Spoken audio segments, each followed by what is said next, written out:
Rodrigo Duterte has told the United States, hey, we might get along now that Trump's in there, but otherwise get ready to leave. The Visiting Forces Agreement, signed in 1998, having accorded legal status to thousands of U.S. troops who were rotated into the country for military exercises and humanitarian assistance operations, are being met with, we don't need you. He said this in a news conference after coming back from Cambodia and Singapore. Prepare to leave the Philippines. Prepare for the eventual repeal or abrogation of the VFA. Now, let's see, the Chinese managed to steal one of two drones. So now we got a showdown here. The U.S. demands China return the stolen sub-drone. Okay. This is really quite good. It begins, the New York Times is to vacate 8 floors at their headquarters. That's not bad. This is from Zero Hedge. Remember when the New York Times reported that its ad hoc campaign to boost revenue by selling subscriptions in response to the vicious back and forth with Donald Trump was said to be a smashing success? Perhaps it was subscriptions for the crossword puzzle, because it appears the monetary success was not smashing enough. And according to a just-released note from executives Arthur Sulzberger and Mark Thompson, the newspaper will vacate at least 8 floors in its iconic building, allowing it to generate significant rental income because it is frankly too expensive to occupy this many floors when we don't truly need them. Maybe the lesson here is that when the newspaper business model no longer works, one can just pivot into a rent. The remaining staff will be consolidated on the remaining redesigned floors in a more dynamic, modern, and open workplace, one that is better suited to the moment. Meaning smaller. But what's really happened there, of course I'm not going to say this, my opinion is what's really happened there is people have stopped buying their newspaper. The people have spoken. And so the anti-people, well, here's an idea. The New York Times, Sunday Review, opinion by Stephen Levitsky and Daniel Ziblatt. Is Donald Trump a threat to democracy? Yeah. Democracy is mob rule. Fool. He is a champion of the republic. But democracy is doomed to failure about 5 seconds after its inception. So this is what this character writes. Donald J. Trump's election has raised a question that few Americans ever imagined asking. Is our democracy in danger? With the possible exception of the Civil War, American democracy has never collapsed.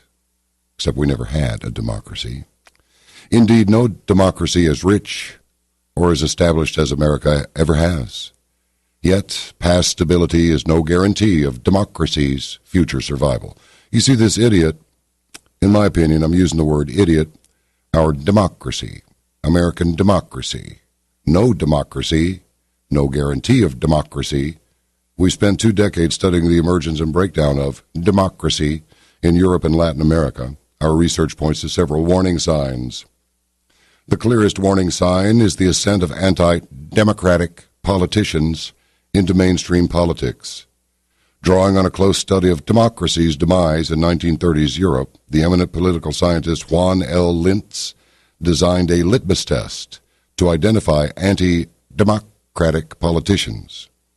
His indicators include a failure to reject violence unambiguously, a readiness to curtail rivals' civil liberties, and the denial of the legitimacy of elected officials. Are you sensing how pathetic this is already? Hillary Clinton's campaign didn't reject violence. In fact, the people working in her campaign were paying people to be violent. What else? A readiness to curtail rival civil liberties? Well, Pelosi's daughter right now is the tip of the spear in trying to shut down a number of alternative news sites. And the denial of the legitimacy of elected officials. Well, with those voting machines flipping Trump's vote to Hillary votes, sort of looks like Sort of looks like voter fraud, vote manipulation, doesn't it? The Democrats are notorious for it. Goes all the way back to Daley in Chicago, the old man. Lyndon Johnson did it routinely in Texas. He was a hardcore criminal. In my opinion, is he was part and parcel to the conspiracy to assassinate John Kennedy. But that's okay. He's roasted in hell now, hopefully. Mr. Trump tests positive. In the campaign, he encouraged violence among supporters. Did he? I didn't hear it. Did you? Pledged to prosecute Hillary Clinton. I hope he still does. Over her private email account. No. Private email server with classified material on it. You should be prosecuted. I hope you are. Threatened legal action against unfriendly media. He should have. And wasn't it a delight to watch them just shut the bleep up? And suggested he might not accept the election results. But it's okay if you don't accept the election results, right? Because the right-wing white supremacists have just taken over the whole damn electoral process, right? You pathetic leftists. You actually, if I didn't have such a strong constitution, I would have to say you make me sick. You make me something that will do until the sick gets here. This anti-democratic behavior has continued since the election, with the false claim that he lost the popular vote because of millions of people who voted illegally. Mr. Trump openly challenged the legitimacy of the electoral process. That he lost the popular vote. Well, again, I say take out the people who voted more than once, take out the illegal aliens, take out the Trump vote being flipped to Hillary votes, take all of that out, and it was more than a landslide. It was an avalanche, a tsunami. Trump is not the first American politician with authoritarian tendencies. Other notable authoritarians include Governor Huey Long of Louisiana and Senator Joseph McCarthy of Wisconsin. Joseph McCarthy, of course, discovered that Hollywood in particular was seeded with communists. See, these idiots on the left would have you think that Joe McCarthy was just this drunk who decided to go on a witch hunt. It's not true.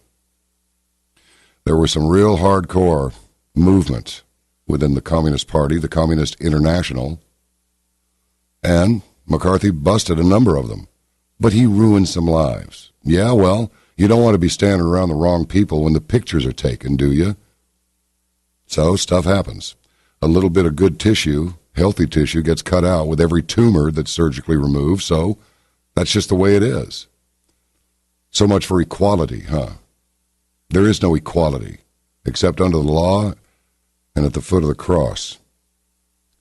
Many Americans are not overly concerned about Mr. Trump's authoritarian inclinations because they trust our system of constitutional checks and balances to constrain him. Yeah, constitutional checks and balances, right? Like the three branches of government that most young Americans don't even know exist. Executive, legislative, judicial. So it's okay with you and your leftist puke friends, colleagues, cooperatives, and agents that the Supreme Court gets stacked with a bunch of liberal judges so that everything that they do for the next, 50 years, potentially, call it 40, call it 30, call it 20. How much damage can Obama do between now and when he walks down the road, hopefully forever? So the constitutional checks and balances to constrain him.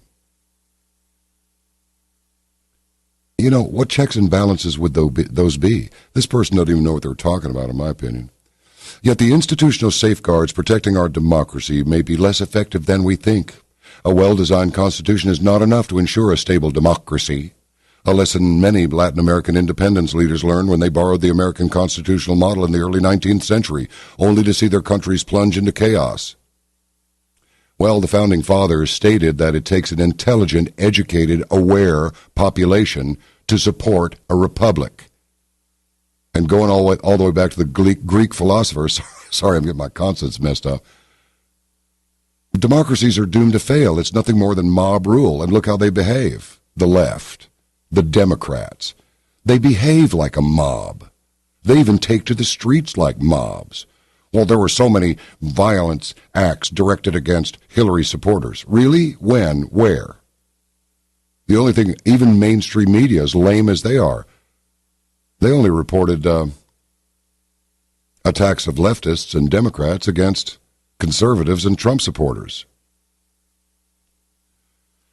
Then, when they didn't get their way, they decided to go and beat up some people's cars. It's incredible.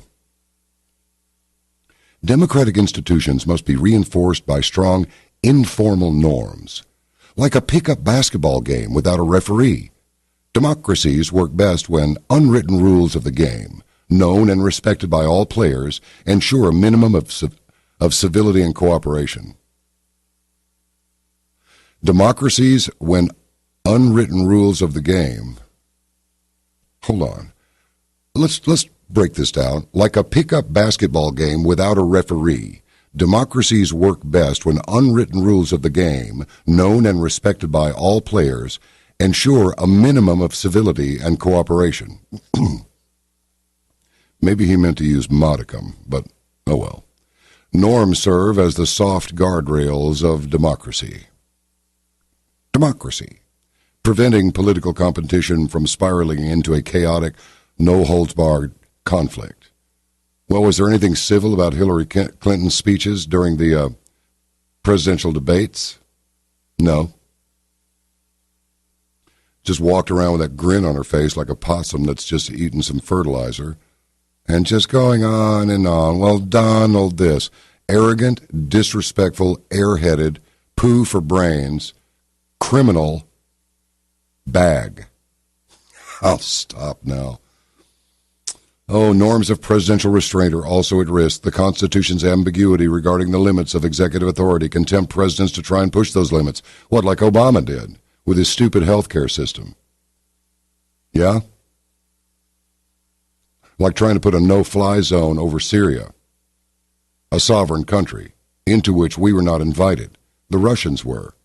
And the Russians just ran the so-called ISIS fighters out of Aleppo. And by the way, Vlad Putin has said, either provide some proof that we had anything to do with meddling in your elections, or shut up. And I think he's right. If the NSA has everything, maybe somebody in the NSA gave Assange the emails to Hillary Clinton's private email account, server. She's a liar. It's ridiculous. As a matter of fact, speaking of Assange, from the Daily Caller, election showed liberal press is not very important and they can't handle it. Christian Datok reported on this one. Julian Assange said during the Thursday broadcast of Sean Hannity's radio show that the 2016 election showed the traditional press is growing increasingly not very important. The WikiLeaks founder noted, quote, there was intense pressure in the United States from the mainstream media to make people feel ashamed of wanting to vote for Donald Trump. They feel like they had to vote for Hillary Clinton even though they didn't want to. Later in the interview, Assange cranked up his criticisms. They're increasingly not very important. I think Trump has even made this statement that they're a paper tiger, and the new publications on the internet feed directly to the people. The old press is less important, and the degree of bias they've shown in the election process, I guess it's come from both sides, but particularly the liberal press, we see that, and they feel it. They don't like being lectured or told what to do, and they go against it. Yep. So, let's see. Yeah, I mentioned that. The Kremlin slams what they call extremely scurrilous hacking accusations. O.W. Bush is drumming up support for Rex Tillerson. Let's see. Oh, Lagarde. Lagarde tells the court in her trial she acted in the interests of France. 12-year-old Iraqi German tried to bomb a Christmas market. And erotica store employees chase off an armed robber with sex toys. That's not fake news, it's just stupid news. And yeah, one more thing. And that is that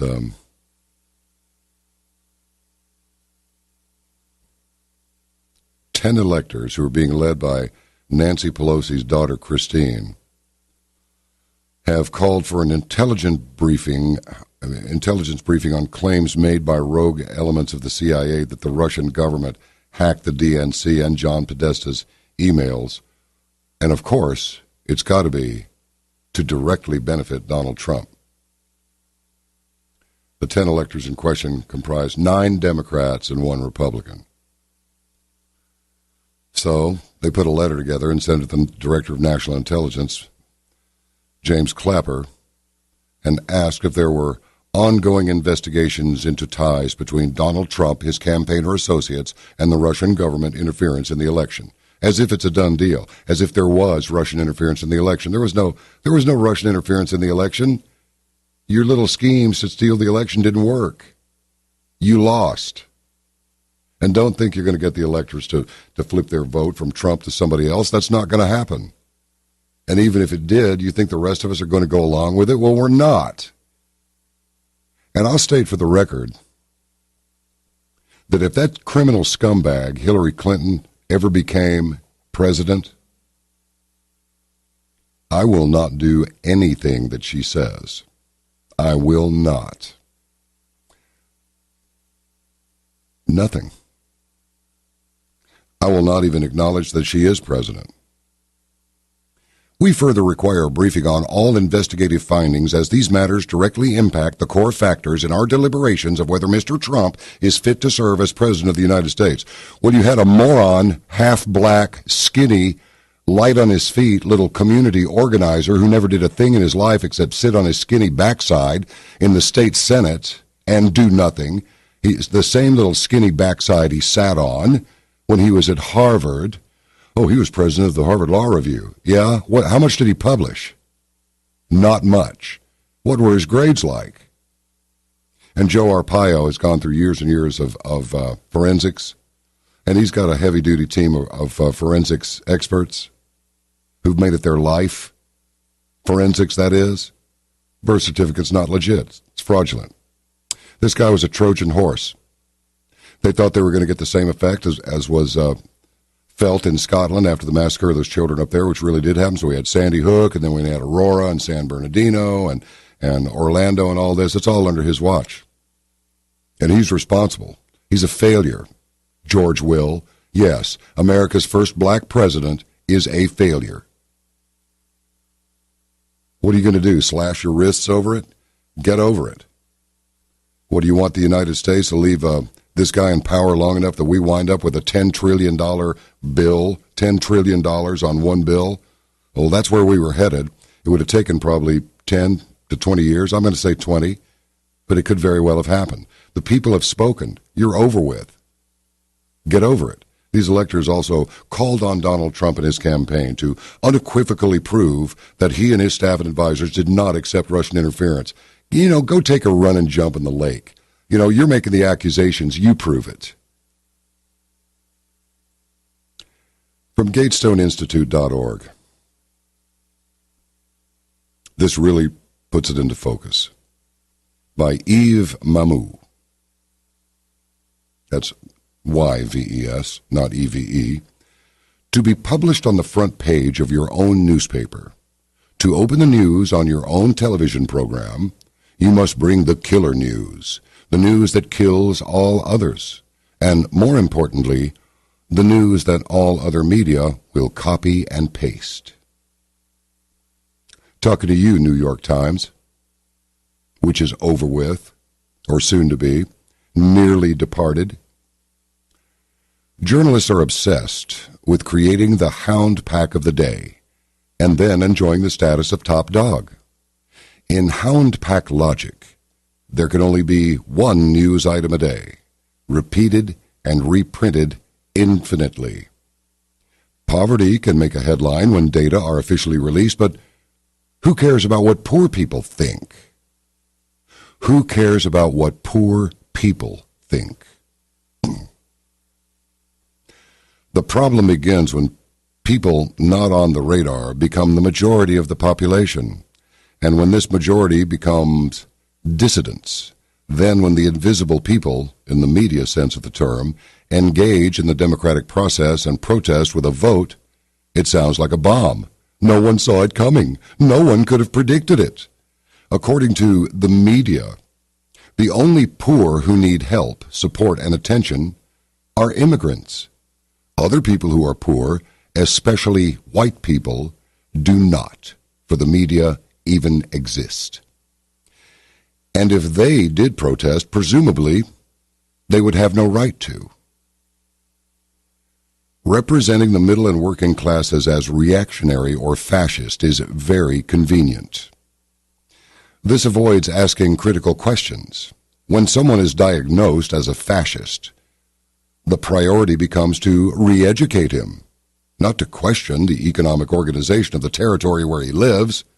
Guess who said that? French geographer Eric Guillouis. I'm trying to say it in the French. I can't say Guillouis. Guilluy. Guillouis in Le Point. That's in the point. I think I'll stay off the French for a while. Mr. Trump understood well this disconnect of the people from the media. During the campaign, in fact, Mr. Trump spoke to very few from the media. He made his own media, tweeting every day, obliging the mainstream media to amplify his words. The more the lying media treated him as a liar, the more he was trusted. Democracy, that word again, depends for its survival on journalists doing correctly the job for which they are paid, reporting facts, and not stigmatizing people who do not resemble them. It is not the noble duty of journalists to prevent things from happening.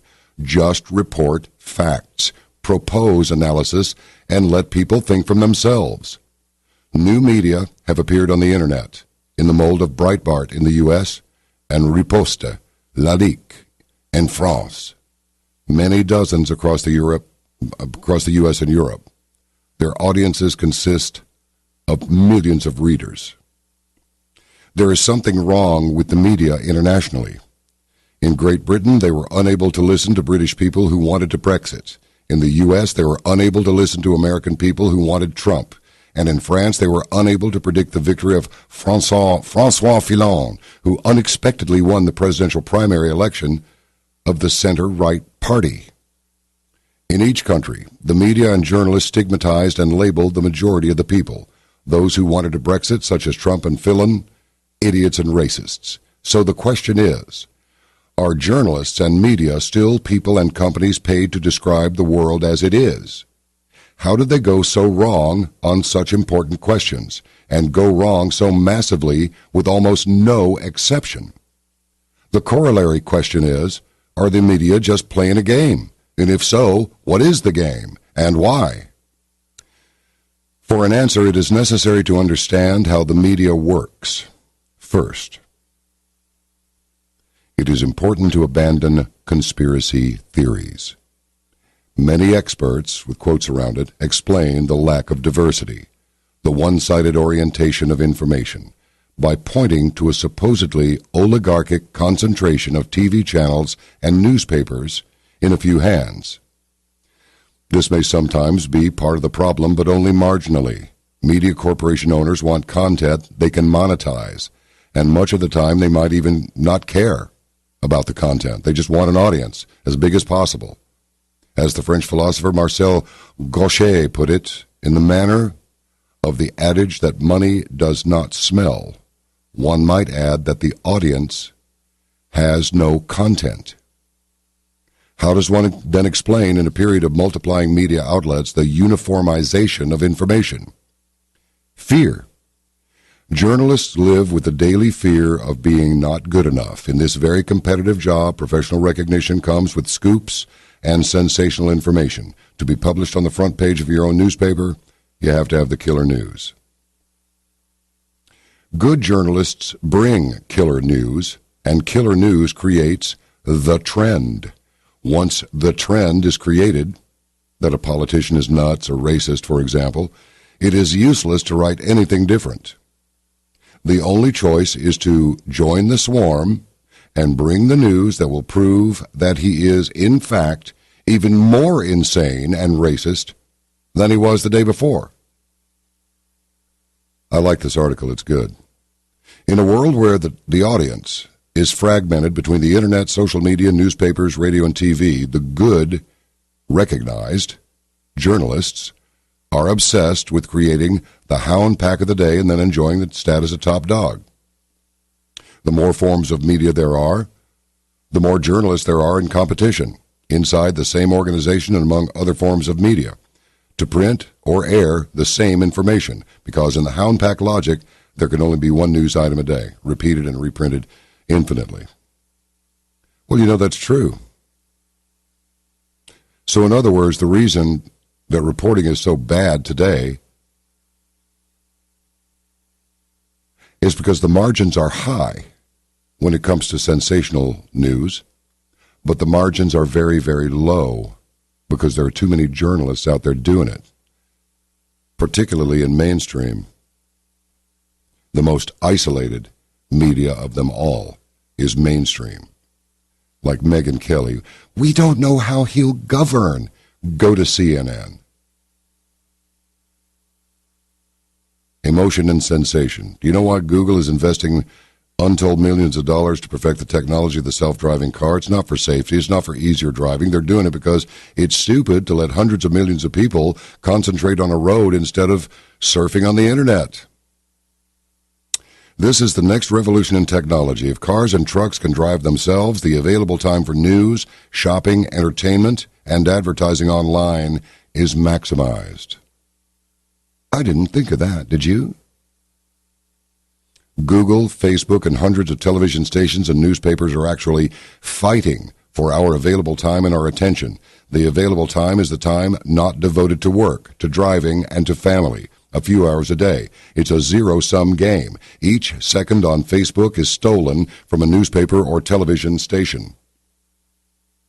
This fierce competition for our attention dramatically has changed the way information is produced in television and in the newspapers.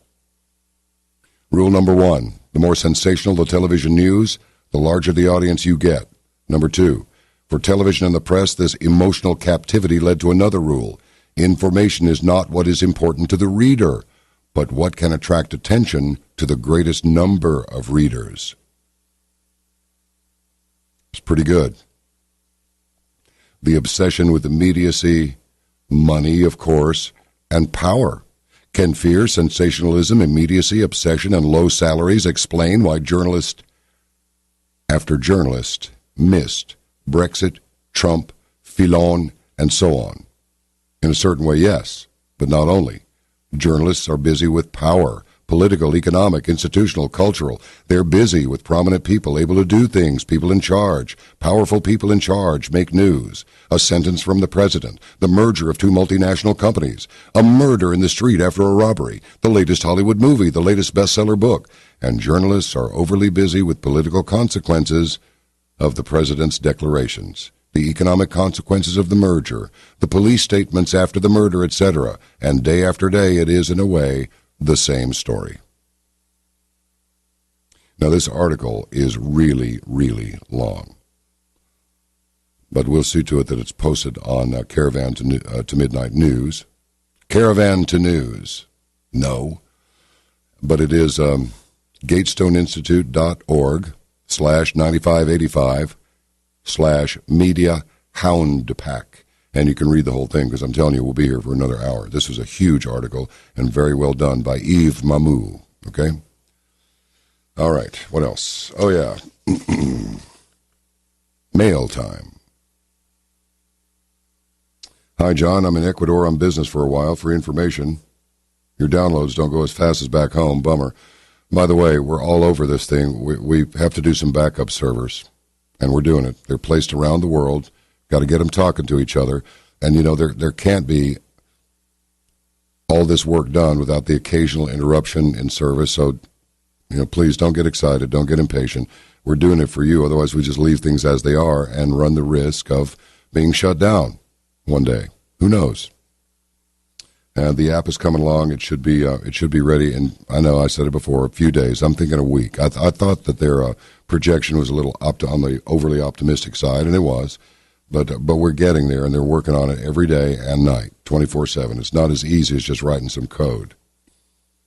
In fact, we had one developer write some code that didn't belong there, and it caused problems. And he got fired, too. So, it's just how it is.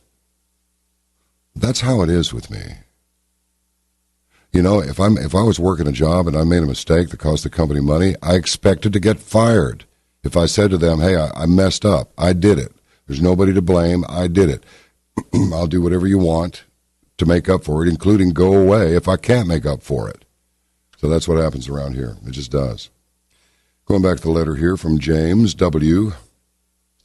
Anyway, did you hear any scuttlebutt about Julian Assange being missing for 20 or 30 days now? Well, this letter is from about 2 weeks ago. So, yeah, Julian Assange is alive and well and was on with Hannity, which is kind of cool. People back home have told me it appears keywords appear that the chemtrail spraying has stopped. Well, I haven't seen it in the last couple of weeks, but then again, it's been overcast most of the time. Lastly, is it true they're starting to shut down this guy and others, or is this just rumors run amok? Love to hear your opinions. I will await your reply, please. Well, without naming names, I can tell you I think it's a really bad idea to go on a rampage over the public airwaves or even a closed-circuit program like this one and start talking about, when I think of all the murdered children, the children chopped up, and the children raped by, and then you name the person who did this, as if you're sure they did this. I think your career and your program are on a really short timeline. None of that stuff has been proved. And until it is, you're taking a chance by declaring that it's fact. We don't do that. Now, this is fun. You remember Crocodile Dundee? Or who doesn't? Right?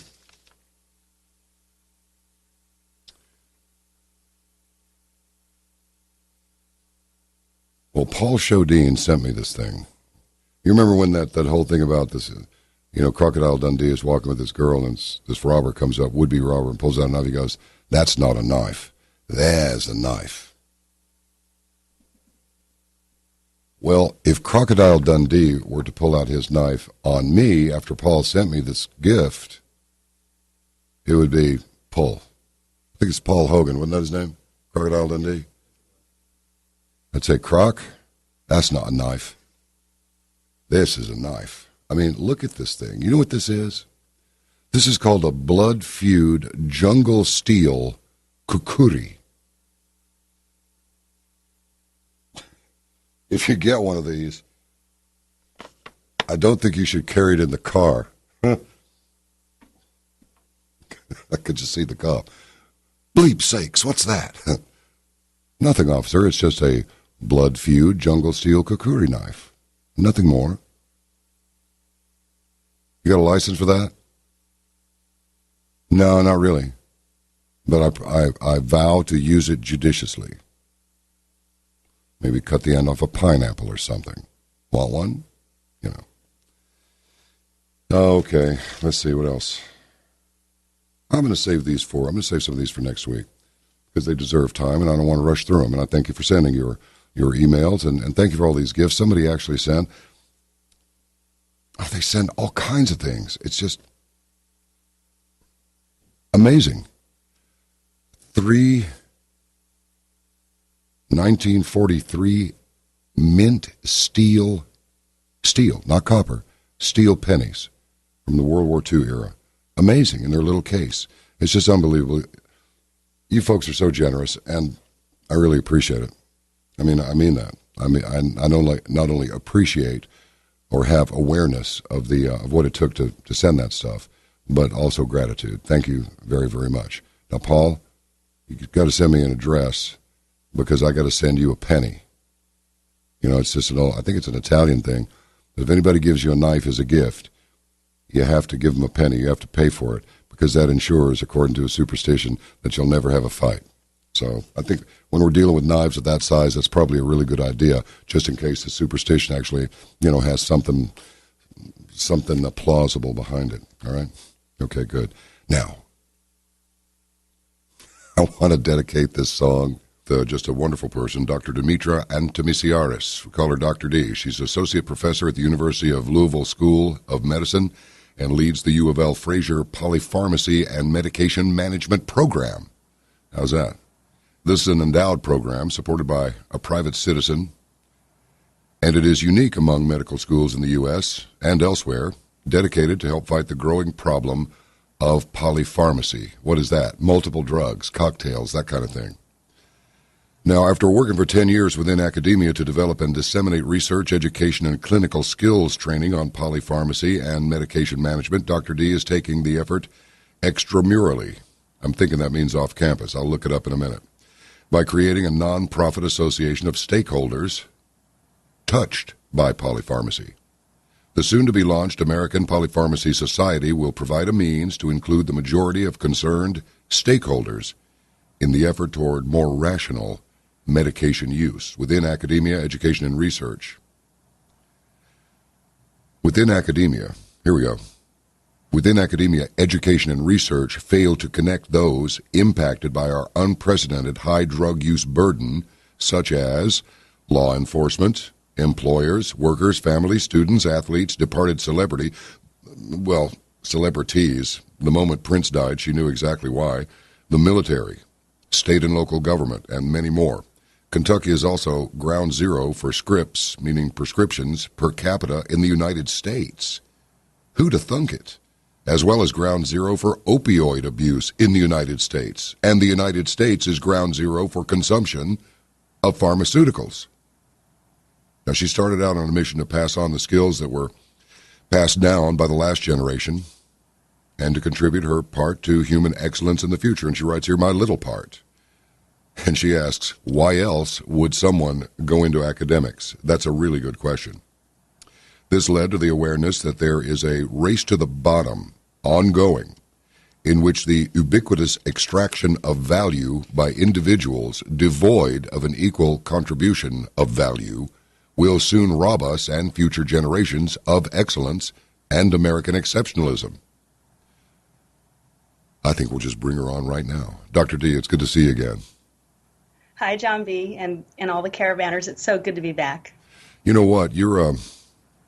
I have so many pages, I could make an entire program out of just reading about you, but it's so much more fun to talk with you, and of course I'll pick up these points as we go through, but you know what? You've been on the program a couple of times, and somehow it eluded me that, I knew that the U.S. was at the top of the pile as far as pharmaceutical use. It's like something like 10% of the people in the world and uses 50% of the drugs or some ridiculous percentage like this.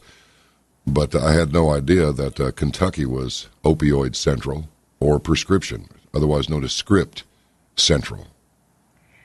Yeah, and to top it off, that makes Kentucky the world central for prescription drug use and opioid drug use, which in turn leads to heroin use and other problems. Yeah, I was stunned when not too long ago, just a few weeks, what is it? OIC, opioid-induced constipation. I'm looking at this television commercial and I'm going, what? You noticed that. Oh my gosh, it's like I'm really seeing this. Why is this on television? And more than that, why am I watching it? Why am I watching it? Yeah, follow the money, but think about this. How would your grandparents feel if they saw a commercial like that?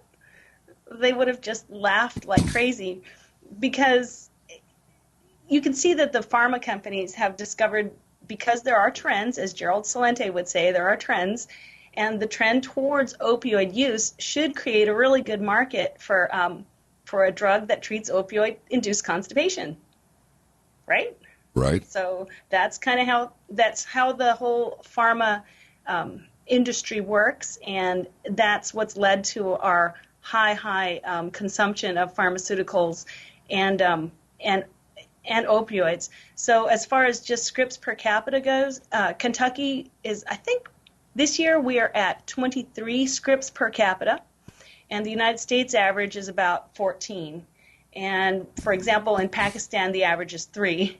So this is a disease of wealthy countries, but if you think really hard about it, we are sold through media and just really beliefs that are founded in marketing that we need to be able to live pain-free, problem-free, and just in a state of bliss all the time, and that can be achieved by taking prescription drugs or over-the-counters. You know, I want the folks to know a little bit more. You came to academia from the private sector 10 years ago. You're not a government employee. You're an endowed chair, and there's a big difference. The inefficiency of the education system, the healthcare system, and the academic framework was so blatant that to reach your program's goals, you had to look for ways around those barriers. And your common method of workaround is ensuring the contribution of value at every step, who you hire, what you gauge in, and so on. It sounds a little bit like the new Trump administration, doesn't it? Well, it really does, and that's why, first of all, when he was elected, as I think it was in the Ferris Bueller movie, as Ferris said, I would have been less surprised if I woke up with my head sewn to the carpet. I just couldn't believe he got elected. But then looking back, how did he get elected? Well, he pretty much wouldn't engage the fools, would he? You know, he let them say whatever they wanted. He didn't go through the media. He tweeted directly to his people, and he was on a mission. And when I came to academia, I quickly discovered that, sorry, my camera's moving around. Sorry, guys.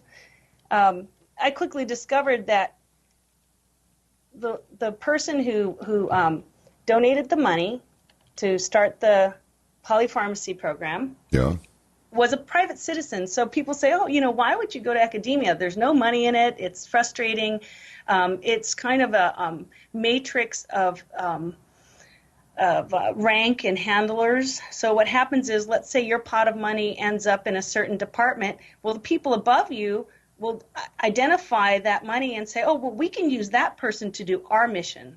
So the next thing you know, you're stuck in that framework. And I kind of came to this because the woman who donated the money was very wealthy, one of the Bourbon families, had a lot of concern about her friends. She's elderly, experiencing polypharmacy, that whenever they pulled away the drugs, let's say somebody goes into palliative care or hospice, they start pulling away the day-to-day drugs, and suddenly people wake up.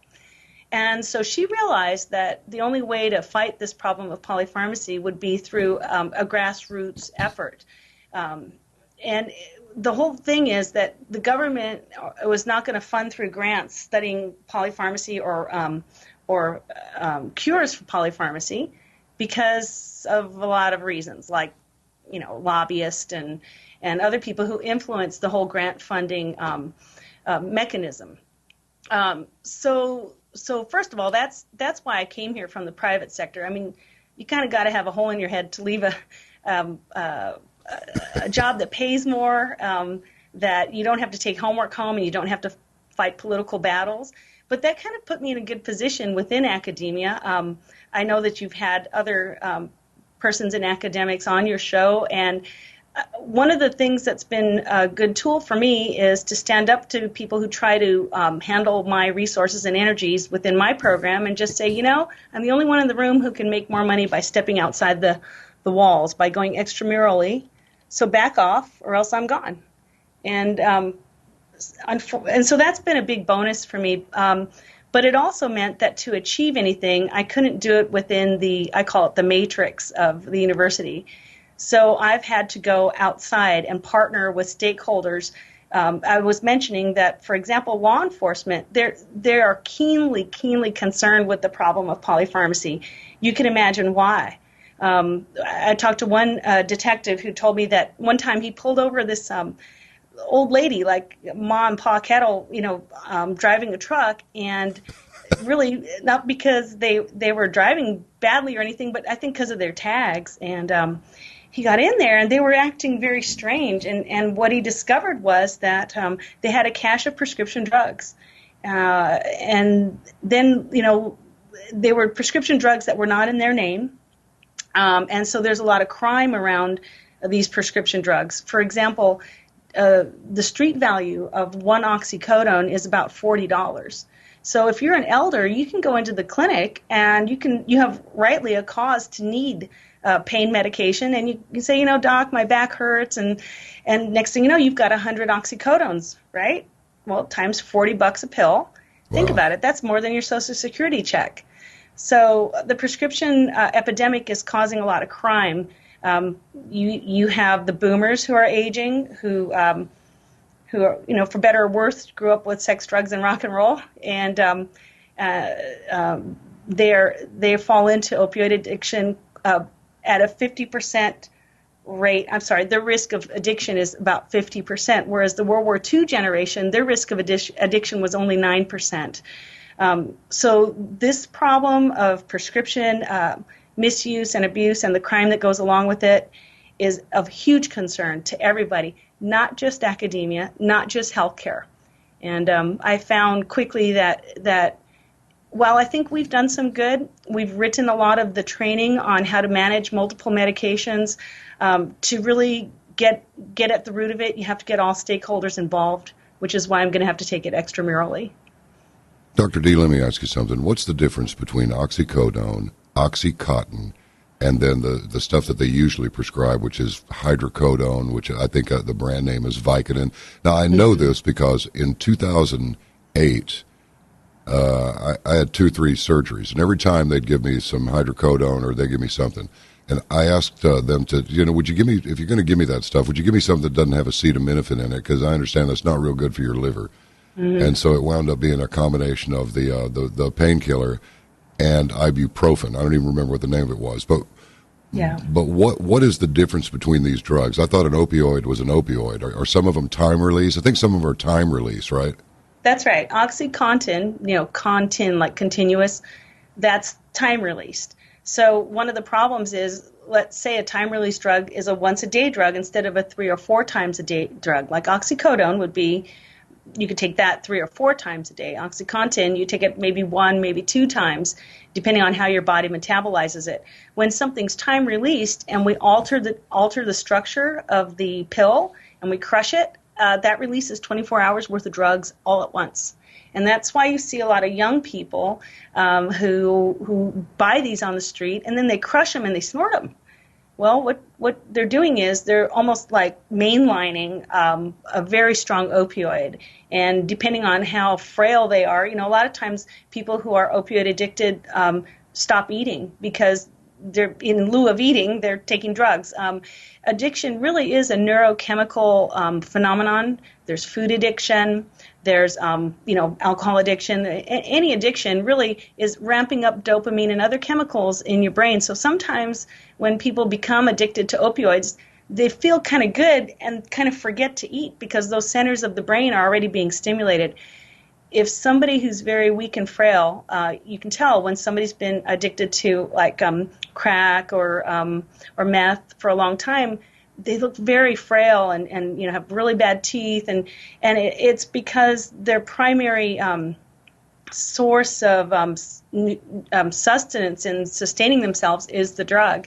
And then eventually, if you abuse a dosage form, such as OxyContin, you crush it, you get 24 hours worth of drug all at one time, you can kill yourself really easily. You can overdose yourself, yeah?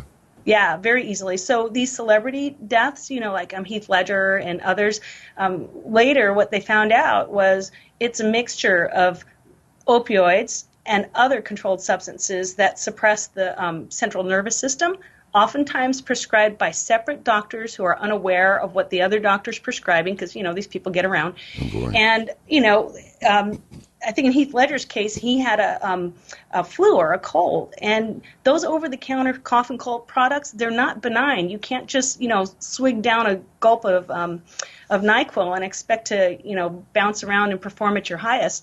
So when you mix that with prescriptions, you're really playing Russian roulette. It's very dangerous. Isn't that amazing? Yeah.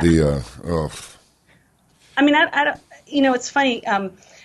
Medications, think about your car, right? Your car has specifications and recommendations. So your car, by specs, could probably drive 160 miles an hour, but is it recommended? Not really, right? So the specifications of a drug are have to do with the way the drug's formulated, the way it's absorbed, the way it's going to perform in your body. The recommendations are the way, let's say, the drug company tested it and what optimizes their market position. And they're two different things. And then you have people who totally use them off script, totally, like they crush them or they take double when they feel bad instead of just taking one. And that's how we have so many deaths. Medications, whether they be over the counter, whether they be supplements, whether they be prescription, each one comes with a pretty serious risk. And if they're not used as recommended or specified, you're kind of asking for trouble. And I think people have lost respect for the power of these man-made substances. The thing that gets me about this is that they want a national gun registry. They want an FBI background check, which takes 5 minutes usually. Mm-hmm. If something doesn't, glow red or nuclear green on the agent's screen, then you're good to go. Yeah. But there's no cross-checking. I mean, does anybody ask, are you taking medication that's been prescribed to you by anybody else? I mean, that seems like that'd be an obvious question for any kind of a conscientious doctor at all. What else are you taking? If I prescribe this to you, what else you got in your bloodstream? And don't lie to me. Just tell me, because if you don't, it could kill you. So just come across. I'm not going to call the cops. I don't care what it is. Just tell me. I'm trying to keep you alive here. But there isn't any of that. There isn't any of that, and I'm kind of find it interesting that you brought up the gun analogy. More people die from prescription drug abuse than guns by a long shot. Oh, yeah. I mean, and so it's beyond me why, medications are all over the place and, guns are such a, scary thing, supposedly. It really is just like guns. It's a lot of times it's just user error. But in the case of medications, it's a systemic error. And, we've talked before, the healthcare system is not set up for the absolute well-being of the patient first and foremost. There are so many stakeholders that have so many interests, and these interests are creating chaos to the point that, you almost can't control it. And so part of the work that I do is to empower people to defend themselves. And a big part of that is asking some of these questions. So you wonder, well, why would your doctor not know everything that you're taking? It could be that you don't know everything that you're taking. You may not realize that if something's over the counter, that doesn't mean it's safe, so you might not report it. It could be because your doctor only has 15 minutes with you. That's all your healthcare insurance will reimburse. So if you're taking 10 drugs and 3 minutes of that 15 minutes is just greeting each other and another 7 minutes is talking about what you're going to work on, the rest of the time's left for going over your medications. And you might be taking 20 medications. So, if you do the math, no one's really looking at the overall cocktail. And there is no captain of the ship. Well, Doc, let me ask you a question. So sorry. No, it's no big deal. Stuff happens. Listen, that's mild compared to what happens on this end of the transmission, okay? That's really, really mild. The only thing we haven't seen are like, Ghostbuster little green blobs flying around the room, but everything else is, the whole thing is wide open. Let me ask you this. Recently there was, I don't remember which report it was. I only know that it was real, and I didn't imagine this. But it was a deal about vaccines. Mm-hmm. And Roger Ailes of Fox News said that, he is concerned about it, and he would look into it, but he can't look into it too deeply. In fact, he can't really look into it at all because it could potentially cost him half of his advertising revenue because, if you look at Fox News, it's one drug followed by a lawyer that will get you some money if you took that drug and had blowback from it. I mean, all day, every day. Humira, blah, blah, blah, blah. And you listen to the things that can happen to you and you go, oh my God, I think I'll just deal with the ailment and just stay away from this because it sounds to me like, this is worse than a reodorant. You had a smell in your house and you spray this stuff in there and now you can't even stay in the house, Right. Because your house makes you allergic and toxic and so what I think is going on in healthcare is going on everywhere, and that's why we've had the election results. We've got the Brexit going on. We've got all the countries who are interested in emancipating themselves from the algorithms and matrices that have been designed by the people who have had the power to do so. I think I mentioned before that every holiday season, did you notice that our government passes a bunch of really, really heavy-duty legislation? For example, the Affordable Care Act.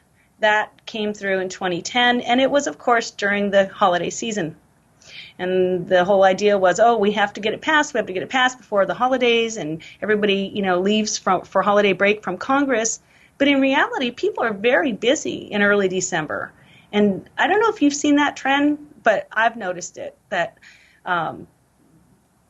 just really sweeping, powerful government acts get passed at this time of year. Right now we have the Cures Act that was just passed. Are you familiar with that? No, I'm not. Well, the Cures Act is a really big bundle of legislation that is going to fund a few things. For example, the BRAIN Initiative. This one you might want to take a look at because it is a robust funding to really dig deep into how the brain works. I mean, at a level that, I serve on the ethics committee and on the internal review board. That's the board that kind of puts the reins on some of the studies that we do to make sure that they're safe. And there's a real big ethical question about going deep into neuroscience and trying to find out how the brain works, what signals control it.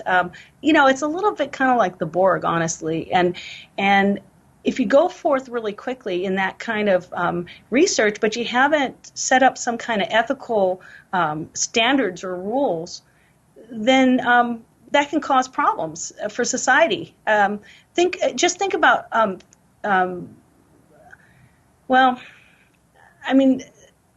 think about Facebook, for example. The more information you put out there, people don't really realize that. I hire people, and the first thing that my people do when we're looking at somebody is Google them and Facebook them. And I just think that the more information that we know about each other at the same time that the person, the subject of interest, doesn't know, the more dangerous it is. There are ethical questions.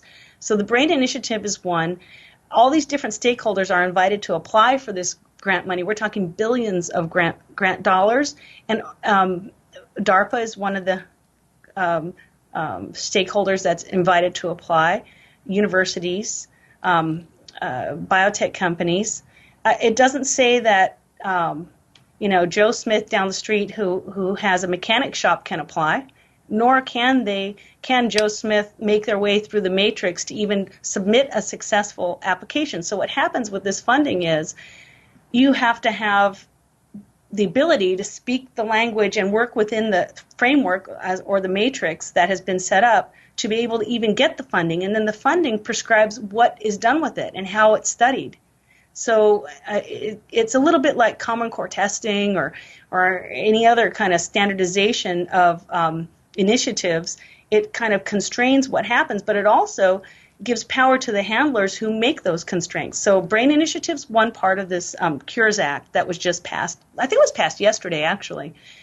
The Precision Medicine Initiative is another one.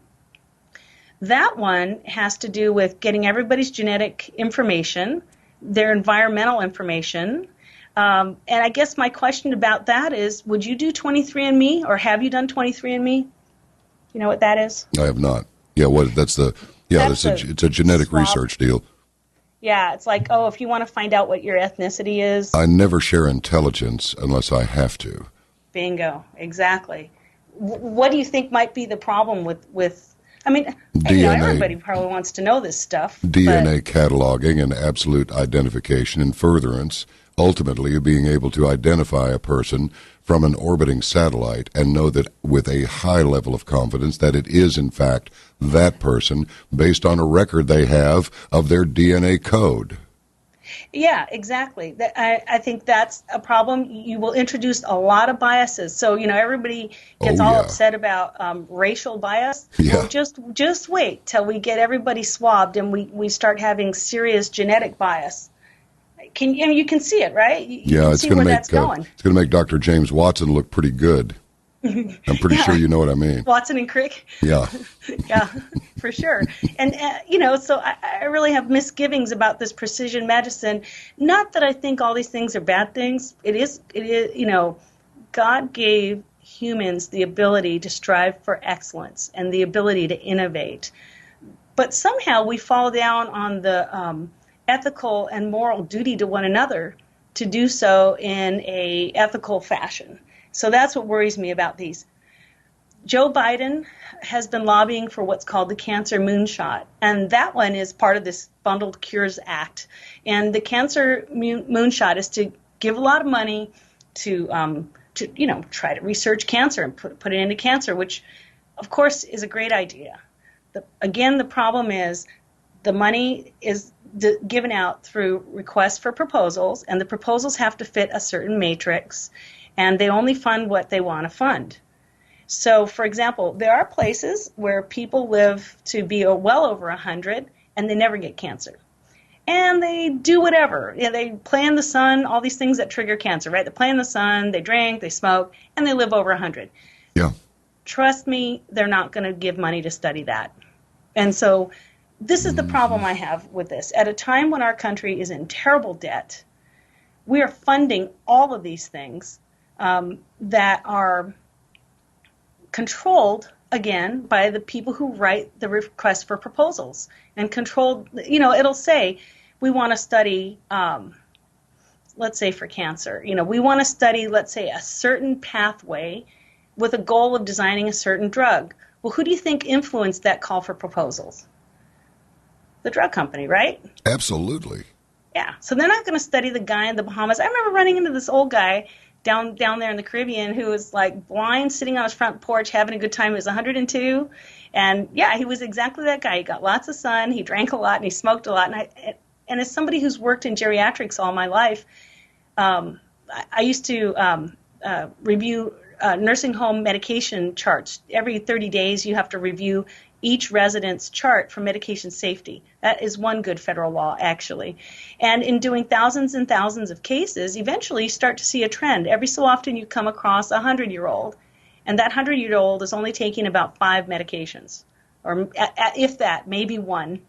And this old guy was like that. So I asked him, I said, what was your lifestyle like? And he had a very simple lifestyle. He had a physical job. He worked in a plantation. And I had grown up in Hawaii, and I noticed the people who are beach boys and work on plantation, they're pretty healthy.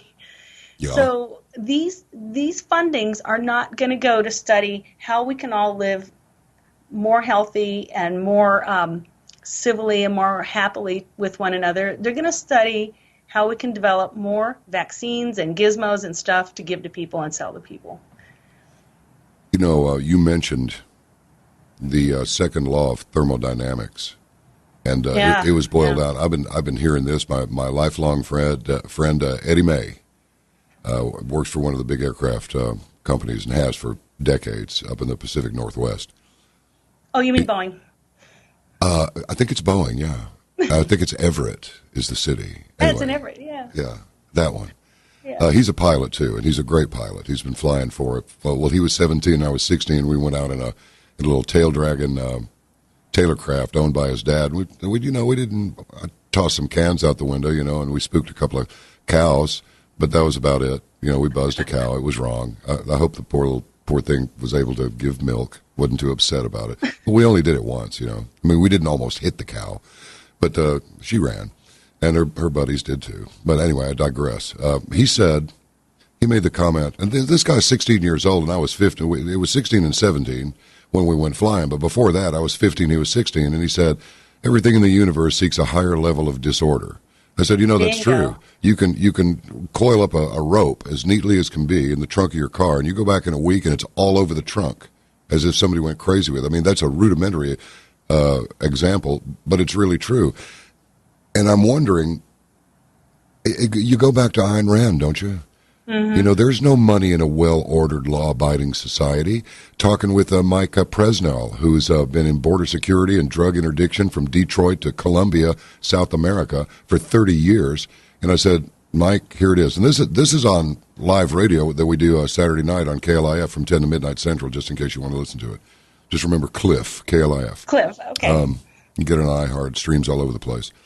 And I said, Mike, is stopping the drug flow into the country completely really wanted? Or something like that. I'm paraphrasing myself. And he said, no, not really. Because there's a lot of money in it.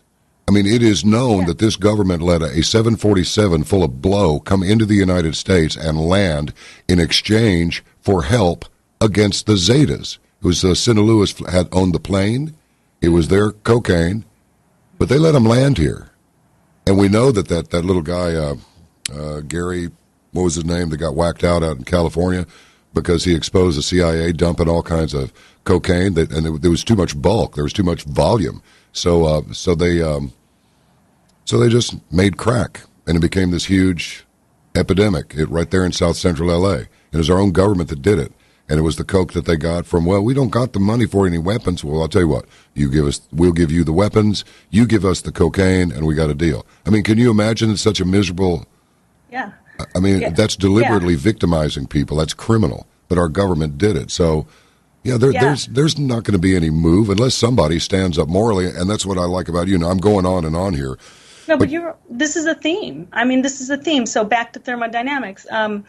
The tendency in nature, as you mentioned, and by the way, it's great that you went out and flew planes and caused a lot of trouble when you were young because look at that, you learned thermodynamics without even taking a physics class. That's it. Yeah.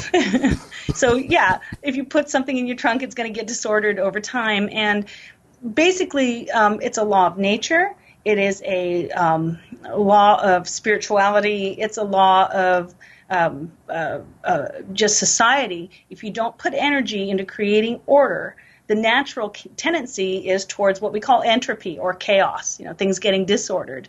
So take human cells, for example. They're highly ordered, and they don't just come that way. You don't just put a whole bunch of potassium and sodium into a jar and it makes a cell. You have to put in energy to create that structure and orderliness.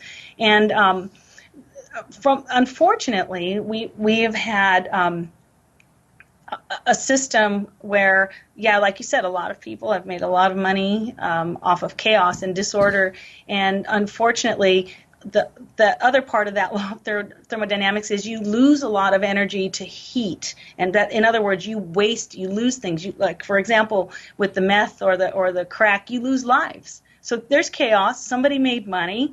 Somebody got some benefit out of it, but without putting energy back in to create some kind of right structure, you're going to lose some, and we lose lives, unfortunately. And it's the old, you can't unscramble an egg, and I think that this is one of the problems that the Trump administration is going to fight. He's going to have extreme headwinds. He's got the skills, right? He's surrounding himself with a great cabinet of people who have proven that they know what they're doing. But I think he's going to need the help of everybody. We are all, we're all thrilled, and I don't know, I'm much more cheerful now than I was last year when I talked to you. But the war is not over. When I was a kid, one of my favorite priests, I'm a Greek Orthodox, and our priests are kind of cool, actually. They're highly paid, and they have like normal lives, and they have families. But anyways, this one priest told me, every time you go out your front door, you're putting on armor, and you're going to war against the evil one. Yes, you are. And the older I get, the more I believe it. And every single chance you have encounter with somebody, or the kind of theology of your work, the spirituality of your work, you have to make right choices at every turn. I'm sorry, that's my calendar, sorry. You have to make right choices at every turn, or else you end up with one big, gigantic, chaotic, corrupt mess. And I know we've been talking about the educational system a couple of times, and sadly I had one of my colleagues abruptly pass away, and I had to take over writing finals for like 300 students, and it was very interesting. I posted the final online. He was getting sick, and he didn't know it, we didn't know it, but he wasn't feeling well, and he had a paper test right before my final that I put online. I had to put it online because I only had like a couple of days to get this thing out. So we corrected the paper test. We posted those results. The online test was immediately posted because that's how the platform works. It grades the test. The moment the test closed, meaning the students weren't able to take it anymore, I started getting emails. Well, I missed 2 questions. I want to know which ones. And what the students are doing is they're trying to negotiate. So my question back to the student was, well, what about the paper test? How many did you miss there? And what about that? And what did the guy who passed away, what did he do as far as giving you feedback? And are you on the border of the next grade up? Are you within like 1% of an A and you got a B? Why would you like to know? And what I'm getting at is that there's so much chaos that the students have learned they don't have to pick up and produce value. They just have to learn how to work within this chaotic matrix. And so they've come to read that with the chaos of my colleague passing, I'm the naive one on the block, and they can negotiate with me because there are no rules. And when I was in school, we didn't negotiate with our teachers about their questions. So this person missed like 2 questions out of, I think I had 50. So they scored high. They scored in the 90s. But they're trying to negotiate because maybe they did poorly on the last test, and I'm the only one alive to negotiate with. So what I'm saying is, President Trump and our society, we're going to have to work hard to restore some semblance of common ethics, structure, and decency. Yeah, really. We're going to have to, because otherwise we have generations of people who all they know is to extract value and negotiate. They don't know how to put nothing back. And put nothing back. I mean, there are no more technical schools in high school. You know how hard it is to get somebody who's skilled to work on your house nowadays? Yeah. Yeah, I know exactly what you mean. And it's in your notes it says, we are to defend those who cannot speak for themselves. That's out of Proverbs. Not the loudmouths who demand cell phones and such. Do good. Yeah. Do what is good because of God's grace. Strive to be good because that's what you're supposed to do, not be a satanic worshiper. Love God before self and others. That's out of Matthew. Note the before self part, especially, you wrote. Yeah. So what I'm saying is there's a connection here between the chaos in our society at large, the chaos within academia, within education, the chaos within the healthcare system. We have abandoned the standards that God gave us. We don't care about people anymore. We don't. And it's funny. I'm not from a red state. This is the first time I've ever lived in a red state. I mentioned I grew up in Hawaii. I lived in Oregon for some time while my children were young, and California and Los Angeles. And when we did the funeral for my friend, and we were on the processional out to the cemetery, and we hit the 2-lane highway outside the city, and everybody on the other side pulled over to the left and waited till we went by. And I started to notice, wait a minute, we're not impinging their way. But it just kept happening and happening. And then I started to notice that the men were taking their hats off. So the next day, I asked everybody that I knew who grew up in Kentucky, I said, is this normal here? And they said, oh, yes, you always stop for the dead and honor the family. I've never seen anything like that. But there are practices in the red states that are hangovers from 100 years ago. Okay. There's blue laws too, like you can't buy a beer on a Sunday. But I mean, these rules are here for a reason. And when things get tough, when things get chaotic, standards are the only thing that you have to rely on. And if your standards don't come from God, your standards are pretty much just the ones that you made up or somebody made up. Oh, sure. And if you've got people in academia, particularly the atheists, who say, well, we just don't see any intelligent design. My response is, well, then you're a moron because everywhere you look is intelligent design with the possible exception of yourself, okay? Right, and that's what makes me a little nervous about this BRAIN initiative is I'm not so sure we were meant to decode to the granular level, to the point that we can change out our parts in our brain, which I know that's the kind of transhumanism goal, but Is that kind of what Ray Kurzweil is up to? That's exactly what Ray Kurzweil is into. He calls it the singularity.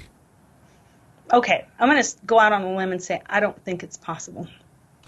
I don't think it is either, necessarily. I think there are some things that belong to God, and he's only going to let things go so far, and then he's going to go, watch this. Exactly. And I don't know Ray Kurzweil personally, but I do know he takes a buttload of supplements and herbs. The reason I know this sounds crazy, but consider what my job is, right? I research this sort of thing. And one of the problems with supplements, because I think he wants to live forever and he thinks doing that's going to work. Well, FDA treats supplements in a highly unregulated fashion. So what's on the label doesn't have to match what's inside. And so many supplements have been pulled off the market because they're not from reputable houses, manufacturers. And like, for example, erectile dysfunction supplements. A lot of them have been pulled because they actually have Viagra in them. That's how unregulated they are. They're supposed to have herbs. So anybody who takes, random cocktails of anything, drugs or anything, but particularly supplements, it's risky because you don't know what's inside. The components come from China, India, where it's even further unregulated. And there's no FDA law that says that what's inside has to match the label. There are voluntary certifying bodies one called USP for United States Pharmacopoeia, which is an ancient Philadelphia establishment of pharmacists from the Revolutionary times, has now become a kind of an independent body that will certify that this manufacturer has best practices and what's inside is on the outside. So if you get supplements, rational supplements from a good provider, then that's okay. But what I'm saying about Kurzweil and the quest to live forever, if he's so smart, then how come he doesn't know that you can't mix all that stuff and not shut your kidneys down? I mean, this is what's driving me crazy. Well, it makes me wonder, and going back to that comment that. The little exchange between Mike Presnell and myself, is this really wanted? I'm beginning to wonder if there's an abandonment of responsibility in that way, because certainly there are people that really don't want. Look, I can shorten it to this, Dr. D. I think they want to get 25, 30 years of productivity out of you, and then I think they want you to simply die. They don't want to pay your pension. They don't want to pay your health care needs. They don't want you around. They don't want you driving cars. They don't want you. They want your stuff. They want your productivity, and they want you gone. So why would they really safeguard your health? If they were trying to safeguard your health, I mean, the reports that we receive from people here added up to this. It takes $1 billion to join the FDA club. Okay, now once you do that, now you can get your drug approved probably pretty easily. But then after that, again, I say, after the drug has been used by the public and enough things have happened out there that's not good for them, now here come the lawyers, and they'll sue the drug companies, which is a drop in the bucket to the drug companies, and it's just a vicious cycle. But in the meantime, the people are gone, and we've got a new, I mean, how many drugs do we really need? Precisely the point. Exactly. And,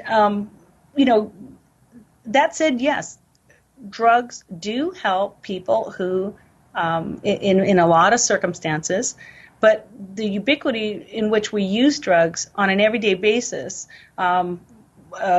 which is pretty much implemented by screening and prevention. I think one of the first reasons that I ever got to visit with you guys was I mentioned that the U.S. task force or somebody will put out a guideline, and next thing you know, that guideline will be mandated by the providers, by the doctors, to have to screen everybody, and one of which was depression screening. And in fact, just yesterday, I saw a new push to do mental health screening in persons with diabetes, and it was put out by the American Diabetes it's the endocrinologist. And I thought, yes, mental health is important in diabetes, but why do they keep pushing mental health screening? And the reason could be because of the influence of the people that we were just talking about, pharma, the lawyers, etc. in the 15-minute office visit, what is a physician going to offer you for depression and the symptoms of depression? For example, typically the symptoms present as not being able to sleep. So in 15 minutes, the only thing really that the provider can offer you is a sleeping pill, which actually is a pretty dangerous thing to give somebody who's depressed. But anyways, yeah, that's what I'm thinking. Yeah. Yeah, have a shot of Jack with that too. Exactly. Right? And honestly, did you see that report that for the first time Americans are living shorter lives? Oh, you know what? You read my mind. You took the thought right out of my brain. I was about to tell you, and then you said diabetes, and then it popped in again, and you picked up on it, on the wave. Longtime friend of mine. I wish he'd just picked up the phone. He was too much of a man to call me up and go, John B., I'm so damn broke, I can't afford my insulin. Can you spot me a few bucks? I would have just said, would you come to me, or can I bring it to you? I mean, what would it be? And nicest guy in the world, big, corn-fed Iowa farm boy with you make a fist in it with the size of a single gluteus maximus, I mean, this guy was just huge. And he just died. And I got to tell you, so many of my friends, younger than I, gone. And my whole crew's wiped out from the old days. It's amazing, isn't it? I'm a boomer, and I'm starting to be a little bit taken aback by the passing of people who I can't help but to wonder, in a previous generation, if it weren't for infection or accidents, would have lived, beyond 60. I mean, it's chronic disease burden is huge, which you can trace back to our food source and our lifestyle. And so, again, that's where none of this funding is going to go, this Cures Act. None of that funding is going to be towards improving our lifestyles and our food. It's going to go towards the medications that, if you're diabetic, you're easily going to take at least probably 8 minimum a day, including insulin. And, insulin doesn't come without risk. Insulin does what? It drops your blood glucose level, right? Oh, yeah. What does your brain run on? Glucose and ketones. Yeah, that's it. Nothing else. So if you're, manipulating your glucose level up and down with insulin, you better be very careful about how it's done. Another way to do it, though, is to exercise well and eat healthier, and then you're not manipulating your glucose as badly. But no one's going to advocate for that. I'm going to glue this stupid camera. I'm so sorry. No, it's okay. You like looking at the ceiling of my office? It's okay. Yeah, you got a nice office there. I like the airplane up there on the file cabinet or the safe or whatever that is. Oh, yeah. And I see you have a megaphone back there. You can get your students' attention when you need to. Also, that's other yell faculty down members. The hall at my office mates. And by the way, then I have the flask. Do you like the flask? You know what? Thank you very much for the Kentucky Derby swag that you sent my way. That was so nice of you. Thank you. You're welcome. I hope you guys enjoy it on Derby Day. For God's sake. That's what happened. We used it. You're going to look at the top of my head. I'm sorry. It's all right. But that airplane, you know what that is? That's Aloha Airlines, who, God bless them, got run out of business by the big corporations. They've been around since I was a kid. And my daughter was sick on another island. I was working in Honolulu, and I got a call at 7 at night. I rushed to the airport, and I don't care what it cost. Whatever, just get me to the Big Island. And they knew me because I flew inter-island a lot for my work, and they go, I said, my daughter, something's wrong with her, and they go, just get on. It's the last flight. Just get on. Go. Because it was leaving any second. And, of course, they didn't do that all the time. That's not how they got out of business. Sure. How they got out of business was Mesa Air from Arizona, I think, came in and started writing these little tiny, tiny regional jets that nobody likes riding on. And they cut the airfares like in half, which forced Hawaiian and Aloha to start a bidding war and cut it in half. So you could fly inter-island for like $30. And I actually felt guilty. I thought, how are they going to survive? And indeed, our local carrier, beloved Aloha Air, went out of business. Yeah, so that's too bad. It's I was surprised Southwest Airlines did as well as it did, but I want to say his name is Herb Kelleher.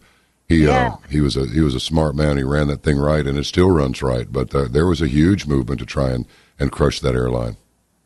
Right, because there's, well, as you know, I travel a lot for work, and there's less and less choices, and you really, without the competition, eh, it's just going to get miserable for all of us. It's actually okay there. Do you need a book or something to prop that thing up? You know what I might do? I know it sounds stupid. I'm going to try to tape it down. Go ahead. It is a university. We just, kind of rig everything. Improvise, adapt, and overcome. That's it. There you go. Ah, Okay, perfect. yay! Hey, that's why it works perfectly. Yeah, that's Okay. beautiful. Sorry Well, about that. not to go on a big ego trip here, but thank you very much for acknowledging that I called the election. And I said, of course, it goes without saying I could be wrong, duh, but I say Trump in a landslide. Then I backed off it a little bit and said, well, it wasn't a landslide, but it was a victory. Then I went, no, actually, it was a landslide. And so I went back and forth on that. I think it was. There was never a moment when I thought that Hillary Clinton would be president of this country. I couldn't believe it. Really? But I also suspect that a lot of people were praying about this. So I know a lot of people were praying about it. yeah, and I'm thinking that people talk about the Muslims are mad at us because of the Crusades. Like, you know nothing about the Crusades. You know nothing generally, but particularly about the Crusades. But you know what? I see this as a new crusade.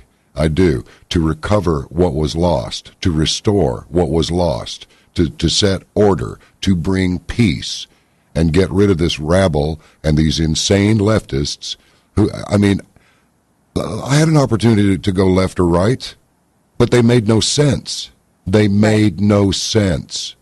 And not only that, but when I would ask these so-called professors and others a simple question, my question was met with indignation.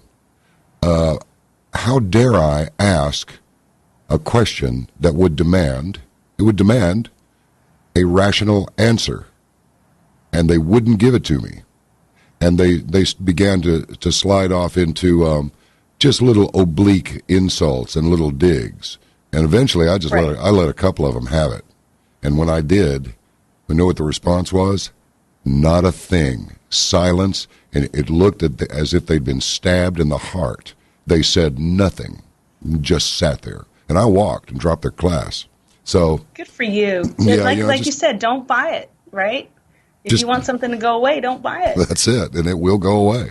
It really will. And I also tell people, look, if you can read, you can teach yourself absolutely anything. When's the last time you took a college course and you read the entire book? No, we're going to cover chapters 3 through 12 and 21 through 28, and that'll be the syllabus for the semester. We'll read the whole book. Yes, don't get me going on that, because I want to get you going on that. Don't get me going on that. I'll get all riled up. There's a big movement to move much of live didactic teaching online, and along with that goes a movement to take textbooks out altogether. So they can redact whatever they want. Yeah, it really definitely goes along with this not reading thing. So we are encouraged to teach to the millennial way of learning. And I don't say this mockingly. I mean, I feel very badly about the society we've left for the millennials. We've taught them that you win no matter what and you don't have to try. But at the same token, we've left them in a heap of debt and nowhere to go. So I know sometimes people talk about the millennials as if there's some kind of deficient bunch. Well, my kids are millennials too, but I do think that the powers that be that are creating the matrix that create our curriculums, we as experts, content experts, are not allowed to create curriculum. And furthermore, we're told how to implement it. So we're told that this generation were raised on sound bites and that they can only do 20 minutes of online learning at a time, at the most, 20 minutes. Well, I mean, if you want to teach the whole immune system, like the drugs that work on the immune system, we're talking, 6 hours, 7 hours worth of didactic learning and reading and then problem solving. Well, they put an hour in the curriculum and they want you to chop it down to like 15-minute sound bites. And this really comes back to the whole idea that nobody reads anymore. And you're right, you could self-educate simply by reading and comprehending and thinking for yourself. And I'm pleased to see some of the students standing up about this. I mean, this is where I've got to give to the millennials. They're starting their own businesses. I actually had come back from Dallas a few weeks ago, and I was sitting on the plane, and a young man sitting next to me was from Dallas going to Atlanta because he's running a startup. And he goes, what do you do? I said, I teach at university. And he turns to me, he goes, people don't realize how brutal academics is. And I said, well, how do you know? And he said, my father was a dean at UT. Is that all? Yeah, is that all, right? And I said, what? And you didn't want to go into because he was clearly really bright, and he was working away and sitting next to me working away on the computer, and he said, oh heavens no. He said, but me and my buddies started up a company, and I thought, this is what's so amazing about these millennials. I think that they know they're getting shortchanged by the elders. I guess our generation are the elders who are setting curriculum based on presumptions, such as, give them 15-minute clips at a time. Well, you can't study something in depth unless you really read about it and get into it. And so, yeah, this young man was kind of shaking his head like, I don't know how you can handle academia because it's difficult on the faculty who want to produce value. And that's kind of been my theme. When I first came to academia, and I'm realizing it's everywhere in society, but it's extreme in academia, you have a lot of people extracting value but not producing any. And no business could run that way. You can't pay all your employees a lot of money without bringing in some and producing something of value. And, I have acquaintances, so they use, let me rephrase that. They use the Health Science Center as the ATM. They know that we can see patients and bring in money by seeing patients. And that leaves our faculty, our clinical faculty, with zero time to teach. So nobody wants to teach, and therefore the implementation of these kind of very prescribed curriculums can be done because the actual teachers who are busy seeing patients trying to earn money for the university don't have time to advocate for the students and actually mentor and teach like they should. So contrast that with the main campus where you have, unusual majors that won't get you a job when you graduate. Like art history. Yeah. I mean, art history. So maybe its value might be if you wanted to become a curator. You read my mind again. Right? Yeah. But just to be on the adventure of college is unethical to your parents, first of all, if they're paying for it. It's unethical to the poor kid who goes into debt for the school to take that money and not let them out of school with a way to make a living or a path.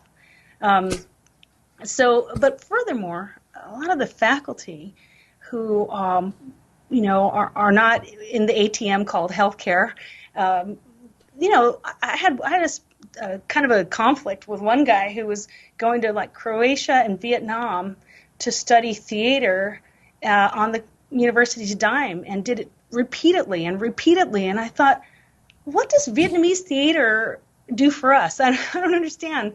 Why are we paying that kind of money for these kind of junkets and people going to conferences when these students are going into debt and they're paying? I mean, you can't imagine the tuitions and how they've changed. When I was in school, you could get a whole education for $6,000. Yeah, what is it? What is it now? I'm sorry. Oh, it's depending on the school, but med school is $30,000 a year. Undergrad is about $10,000 or $15,000 a year, and the average school debt is coming up to $60,000 for undergrad, and for professional school it's in the hundreds of thousands. Yeah, so it's $250,000 for a 4-year degree. Right. Right. And by the time books and housing and everything, it's going to be $250,000 easy. Exactly. And so, unfortunately, academia has become simply a money-making business when really the strength of our country. So, my dad's European, and I can tell you the strength of the United States, why everybody wants to come here, is because we had the greatest education system in the world. everybody could go. Everybody could afford to go, no matter what your parents did or your grandparents did. Whereas in Europe, unless you're in like the top 1%, you're not going to go. And that's why when Bernie was saying that he wanted to do free education for everybody. Idiot. Yeah. I thought, oh my gosh. Who's going to pay for it? Yeah, who's going to pay for it? So I was having lunch with a couple of main campusers, one a social worker and another one in psychology, and they were like, "Oh, Bernie's great. He's gonna go get those corporate guys, and he's really great, and he's gonna do free tuition for everybody. It's such a great idea." And I kind of just quietly said, "Well, you know that's gonna ration education, right?" And they go, "What do you mean?" And I said, "Well, you know, in Europe, unless you score in the top like 1% in high school, you are not going to college." And they go, "Oh, I never thought about it that way." So, you know, there is no free lunch here. You know, and, I got to tell you, you know what I think we should do? Because I've got a lot of stuff. We still have you available for a little while longer, don't we? Yeah. Okay, well, I'll tell you what. Let's avoid DVT. And let's take a leg stretch and get a deep vein thrombosis. You know what I'm talking about. I better quit talking about banana peels and deep vein thrombosis, or these things I've spoken about are liable to wind up visiting me due to some obscure law of the universe that basically is, just shut up about those things, and you'll be safe from them.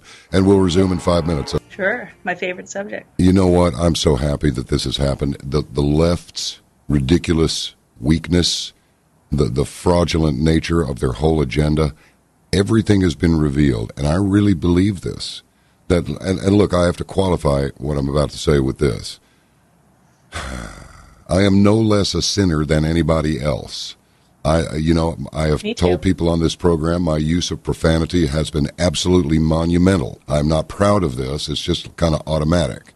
But instead of saying some of the things that I at one time would say to somebody who messed up in traffic real bad, now I say, "Bless you, my brother. May you be blessed with a fully functioning brain and improved driving skills. Go in peace." Whereas before it was something pretty rough. But you know, all this snowflake, safe spaces, political correctness, all of this has been revealed for what it is. It is a mind control technique to produce obedient little morons who will do what they're told, and the moment that you threaten to take away their free stuff, they fly into a fit of rage, and many times they're destructive. What a bunch of phonies. My words, not yours. No, you know, and I could say on the college campuses, here's the tragedy. We were talking about the debt the students are in, the unethical extraction of value from them on their backs without giving them something. Yes. You can't imagine how much money they spend on these safe spaces and on sensitivity training. And, you know, I mean, the university's hair's on fire. You know, these students need to come out of here with their way to they need to have critical thinking skills. They have to be able to make a living, and to invest millions of dollars on like sensitivity training is ridiculous. It's ridiculous, and it's unethical. And then people graduate and they enter the world and society and politics, and they don't have the critical thinking skills to see that, you know, that this is what's going on, what this whole battle has been with our latest election. It's a battle between the value producers and those who have set up a Ponzi playing field to extract value. And what are these people going to do exactly when they get out of university besides try to figure out some way to get rid of this amazing debt that they've accumulated for themselves? It's just tearful to me. It's the failure of the left. I almost thought of quitting because I can't bear to witness it anymore. Really? Yeah. If you do, though, we lose a real field marshal if you quit. Oh. You know, we do. Well, thanks for that. Well, I mean, we can't just let the university, the world of academia just go to these people, because then we're going to have to wait until enough of these colleges and universities run out of money. And there's simply no more money. People it's gone away because people quit buying it. You know, a renaissance takes a while to come about, but I really believe that we're looking at the beginnings of a renaissance. I think we are. I have read a book recently that's really good by Gordon Wood. Are you familiar with his books? He's a historian. I don't think I am. In fact, I'm sure I'm not. Well, he wrote a book he wrote several books, but have a look at maybe the Wall Street Journal review about the American ideal, and that's kind of what it's about. If you think back to the revolutionary time, these people had come from Europe to America, and the decades before they left Europe, Europe was influenced by two things. One was the Roman Republican system was held in high esteem, and also the renaissance of individualism. And those two came together in our country. Not to be a democracy, to be clear. You know, the thinkers of the day in Europe before the 1776 revolution, the 1600s, 1500s, they held the Romans in very high esteem, and they rejected the idea of democracy because they saw that in Greek times, democracy could lead to anarchy and fighting. So we are a republic, and we're a republic for a reason. And we also, thanks to the Renaissance, value individualism. So American exceptionalism is alive and well, I'm glad to say, after this election. And I'm not giving up hope on our students and our academic system because it was the best in the world. In fact, I talked to somebody the other day who is faculty from Germany, and I said, well, why did you come here, you know? And she said, well, my dad was from Germany too, and anyways, he, like, if I dated a boy that he didn't like or whatever, he, you know, Germans are kind of sarcastic. He'd go, after all, you're not that ugly. And so I was telling this girl, I go, why did you move here? You know, after all, you're not that dumb and you're not that ugly. And she said, because you guys have the best universities in the world, and we still do, until recently. And I have hope that American exceptionalism is going to be born again, and Donald Trump's cabinet will lead that. But we as citizens have to do our part. We have to stand up for our standards. Like I said, if the only standards you have are the ones that you or somebody other fool made up, then you're in trouble during tough times. We have to stand up to the standards that Christ gave us and God gave us. The Bible, whether you're religious or not, the Bible is a code book for good living, for right living. And you can't go wrong by defending those who can't defend themselves, by doing what's right at every turn, or at least trying to. You know, none of us are going to do what's right at every turn. But if we don't even try, then we'll be deceived by the evil one. The evil one's everywhere. I think people need to ask themselves just what is there to do? I mean, what is there to do? How will I spend this day? You know, you're going to be 27 years old for 1 year. You know, you're going to be 65 years old for 1 year. How do you want to spend this day? You can spend it any way you want. How are you going to do it? What are you going to say on checkout day? Are you going to say I love you, or are you going to say I'm sorry? I could have done more. I wasted my life. What are you going to say? Well, and that wasted your life comment is really, really poignant. Like I said, I've worked all my life in nursing homes, and, you know, now that I'm entering the latter half of life, I realize how quickly those years go from the time you're 20 until now. And working in nursing homes all my life, I've learned a few things. People who age well and contently feel that they contributed and they did something with their life. People who are facing the end of life, they never wish that they had more money. They never wish that they had more notoriety or fame. They never wish that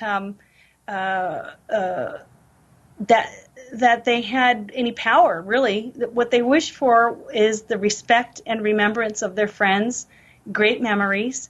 So that's what you have to think about when you're in your 20s. How can I actually have a meaningful life? And I think that the new administration is going to call upon us to do that. You know, it's interesting to watch Britain right now with the Brexit.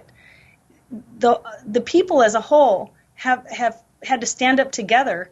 You know, their pound took a little beating, but it's starting to come back. And you got the EU, wagging their finger at them, going, well, you ought to deal with us, and they're pretty upset. But Good. the British people, yeah, good. Yeah. And so you got to hand it to the British people for speaking up. But so it's not just a government, but it's each and every one of us asking, well, what can I do today to move things forward for the better? And in the guidebook, the playbook, honestly, is the Bible. Even if you look at it as just a historical document, there's the playbook right there. There's a lot of fables in there. There's a lot of examples of people who made bad choices and listened to the evil one and what happened to them. Everything that has anything to do with human existence, my father said it's the greatest guide for living ever written, or that ever will be written. And I think he's right. And I have said many times myself, if we aren't writing the story of the battle between good and evil, then none of this makes any sense at all. I mean, let's look at this. The New York Times has been around since what, the 1800s something? Yep. And but they decided that they were going to go leftist and they were going to exert their power. They just knew they were powerful, so they're going to exert their power. Well, they're going to vacate 8 floors at their headquarters now because that paper is about to go away because people have stopped buying it. Now, Fakebook is going to flag what is news and what isn't. Guess That's who's behind that? Fat boy George Soros. I mean, how is it? But I remind people, I think I said this on the program yesterday, there are places where men like Soros and former President George W. Bush and others, they can't land those aircraft there because if they do, they'll be arrested. Could you tell us where some of those places are? Well, I mean, there are several governments that have put out international arrest warrants on some politicians, including George Soros, is my understanding. I can't prove it, but I've heard it from multiple sources. If he lands in certain countries, and his name is on that manifest, he's going to be arrested. Some people are going to be tried for war crimes, and some people are going to be tried for sedition or creating whatever the title is for a charge that means you've interference in the workings of another nation's government, influencing their elections, bribery, all kinds of stuff. These people we've really overdone that. I mean, our refugee problem and Europe's refugee problem, orchestrated. What were we doing in there? Yeah, yeah. Completely and orchestrated. Honestly, I think that Russia is there.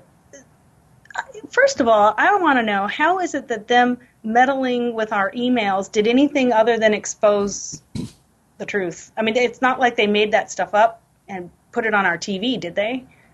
I mean, did you ever find out what is it that everybody's so worried about? Yeah, they never said any of the emails were inaccurate or contrived. It's just like, well, the way they were obtained was unfair. Well, when you bust a criminal for robbing a bank, is he going to say, well, that's not fair? Exactly. I know. It's so interesting to watch the media try to really vilify Russia. But if you think about it, look who surrounds Russia. It's a powder keg. They have no choice but to be strong. And, I mean, the Middle East could just come and infest their whole world. Already they had trouble in Chechnya. They've had trouble in Russia. And my bias, because I'm an Orthodox Christian, I think that in their mind they're trying to defend Christianity. I believe that they're doing it too. In fact, it was very interesting yesterday. I believe it was Joseph Farrell, Dr. Joseph Farrell, who earned his doctorate in patristics, the study of the ancient holy fathers and so forth. Oh, yeah. Chief, wasn't that Joseph Farrell that said that Russia's trying to put together yeah, it was.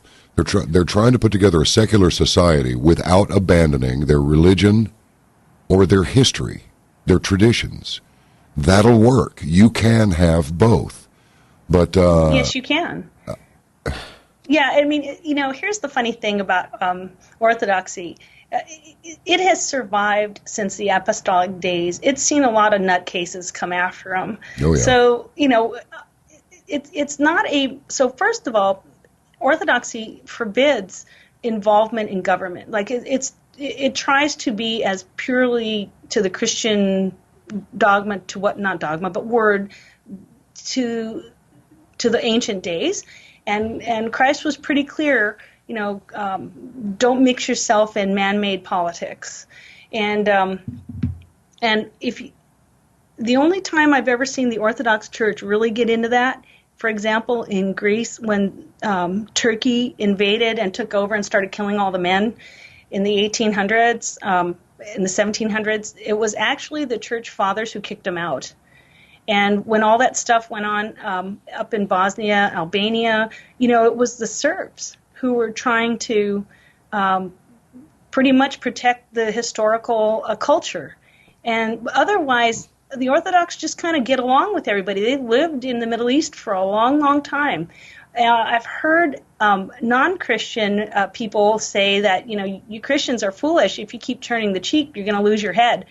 So, they're going to get your head knocked off. And so I think that, unfortunately, to be a Christian surrounded by all these kind of different theological frameworks puts you at a little disadvantage because you're taught to be tolerant. But if backed into the corner, I think Russia will definitely defend Western culture. And I don't know why everybody's against them for that. And I'm kind of glad that Donald's bunch gets along with them. I'd also point out that Reince Priebus is Orthodox as well. So, and he grew up in Sudan. So I think he understands quite a bit about, well, I know his mother did, quite a bit about how things operate in that part of the world. So I'm optimistic about our new crew. They have business acumen. They have geopolitics acumen. And you notice the Philippines and Taiwan and all these countries that didn't have a voice before, they're coming out of the woodwork. I like that little guy. Speaking of the Philippines, I like that little guy, Rodrigo Duterte. Yeah, he's tough, isn't he? Well, that's what it takes. Those 2,500 people that got whacked out, 2/3 of them were corrupt cops. Wow, you're kidding. No, that's what I read. And then you go to, I really hesitate to pull you into my jackpots here, but here we go. Michelle Obama. Oh, please. We feel the difference now, she says. This is from Politico.com, where else, by Nolan D. McCaskill. We feel the difference now. See, now we're feeling what not having hope feels like, and hope is necessary. It's a necessary concept. And Barack didn't just talk about hope because he thought it was just a nice slogan to get votes. I mean, he and I and so many believe that what else do you have if you don't have hope? What do you give your kids if you can't give them hope? Spoken like a real man, Michelle. You can give them skills. What's that? What do you give your kids? You can give them skills instead of words. Yeah, hope is empty. How about get your backside in gear and do something? How about that? I don't know if you saw Man on Fire, but it's like, yeah, well, it's a great picture. You should see it. It's based on a true story. And we get to the part about, I wish you had more time. When you get to that statement, you'll know exactly what I'm talking about. Denzel Washington will speak it, and I predict you will laugh after having had this conversation together. But go ahead. Well, her hope was that we wouldn't see through everything. You hoped that you could usher in communo-socialism, maybe even fascism. You hoped that you could turn the whole country rainbow gay and everybody to be okay with it. You hoped you could marginalize and maybe even neutralize Christianity. You hoped that you could wreck the country to bring it to its knees because you can't pull certain groups up. So the best thing to do is pull the productive people down. Is that what you hoped? Get out of town and don't ever come back. You and Celente crack me up. Get out of here. But, it's interesting because the very people that supported those guys, I found interesting living here, in Louisville. My office is near the projects, and I walk around the neighborhood, and about maybe 6 years ago or 4 years ago, this lady comes up to me, and I don't know, me and my friend were walking, and she goes, I hate our president. And she's African American, and I'm like, wow. Whoa, you're not going to pull me into saying that here. But actually, actually, she was serious. She said, he's not done anything for us. Our life is worse now, and my health insurance is more expensive, because before Obamacare, she had just regular Medicaid. But now she had to sign up for Obamacare and pay more. And, you know, and other things. And I've heard it again and again. And I think there's a feeling that words are not going to cut it anymore. And the very people who the Obama administration supposedly represented have been hurt by their actions. And what I like about the new administration is I don't think they see color, and I don't think they see ethnicity. I think they see we are all Americans, and to save our country, we actually have to produce value. We need to bring production of products home. So what if the iPhone costs more? It should cost more, honestly. We're contributing to slave labor in China. Does that feel good? No. It should cost more. Every 5-year-old should not have an iPhone. The end. So I think it's going to be a rough start. There's going to be a lot of birthing pains, but when things start humming and we become wealthier and stronger and not be involved in 10,000 needless wars, everybody's going to benefit. Well, you know, Mr. Trump even said when people say America wants to be a rich country, he goes, we need to be rich. All he was saying was that if we're not rich, how are we going to help anybody else? I mean, it's one thing to say you want to do something for the world, but it's a little bit easier if you've got a few bucks to throw around. Help them out. Yes. Again, a Christian value. You know, those who are strong have to look out for. I mean, we've always looked out for the world. He's right about NATO. You know, I remember whenever the Balkan problem happened, I thought, why are our boys going over there and dying for that problem? So help me. In the first grade, I was reading a weekly reader, and just a little school newspaper that came out for the kiddies. But it had surprisingly sophisticated and adult stuff in it. And by the time I'd finished reading this article about our troops going here, our troops going there, in a weekly reader, and I'm in the first grade. Wow. I thought to myself, about that now. What's that? They don't talk about that in first grade now. No. And I thought to myself, the United States is the police force of the world. Even back then, you thought that? Yeah. I was a strange kid, you know. I would Kid? freak people out starting at about age 4 by just things I would say to them. I don't know.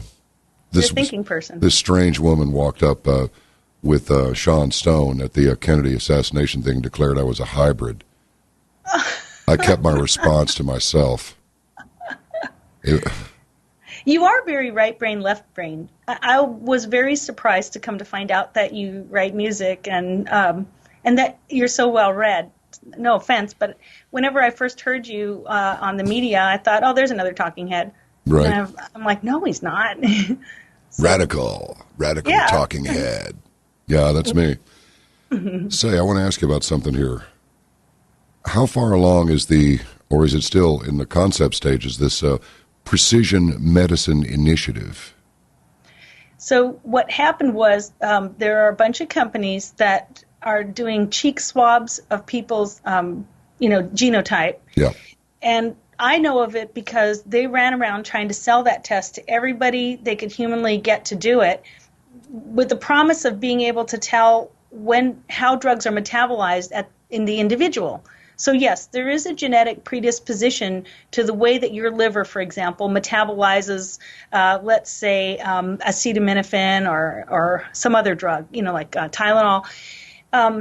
But there are multiple other factors, like the water you drink, the air you breathe, the food you eat, that can change you from a fast processor to a slow processor. And so in some ways that test was pretty bogus, but all these companies were popping up everywhere because they forgot to patent the test. One of the things that is a problematic in academia is when somebody discovers a testing process, they have strong pressure to publish it and disseminate the information for their academic rank. Well, the people who developed that, they were busy teaching it at like national seminars, but they forgot to patent it. And because they did that, there were all these like really shady companies coming up and salesmen in my clinic all the time trying to get me to swab everybody's cheek to do their genotype. And the reason was they made money doing it. So they have this massive bank of, and I just kick them out of the clinic and say, forget you guys. But they have this massive bank of genetic information, but they want more. They want more than just those tests. And I think that they're trying to connect all these companies, universities, environmental science to look at the impact of environment on certain outcomes. So it's just in its infancy. Really, this is a very gray area. If you think about, like on Star Trek, they had personalized medicine. So by concept, it makes sense that everybody should take medicines that are specific for your needs. I mean, I, for one, will be the first to tell you, don't take a drug just because the pharma company recommends you take it at a certain dose. Take it until you get the minimum dose that works for you. So in some ways, the idea is maybe we can predict what your dose will be and what your dose would be and your dose would be based on your genetic and environmental and dietary type. But I'm very concerned about the gathering of too much information. Let's say that they gathered information on the food that I eat and then decided that, well, we can control her by just upping the price of that food. We could starve her out. We could drive her to go eat something else. So again, in my book, we have to stop and talk about the ethics of gathering so much information on everybody. It's like those smart meters at people's houses. This has been such an amazing adventure. Having this program, Caravan to Midnight. I took that domain name in 2006. I had no idea what I was going to do with it. But then I figured it out after a while. 2006, and my first show on Coast to Coast was December of 2005, and I didn't do any in 2006 or 7, and the domain name just sat there, and then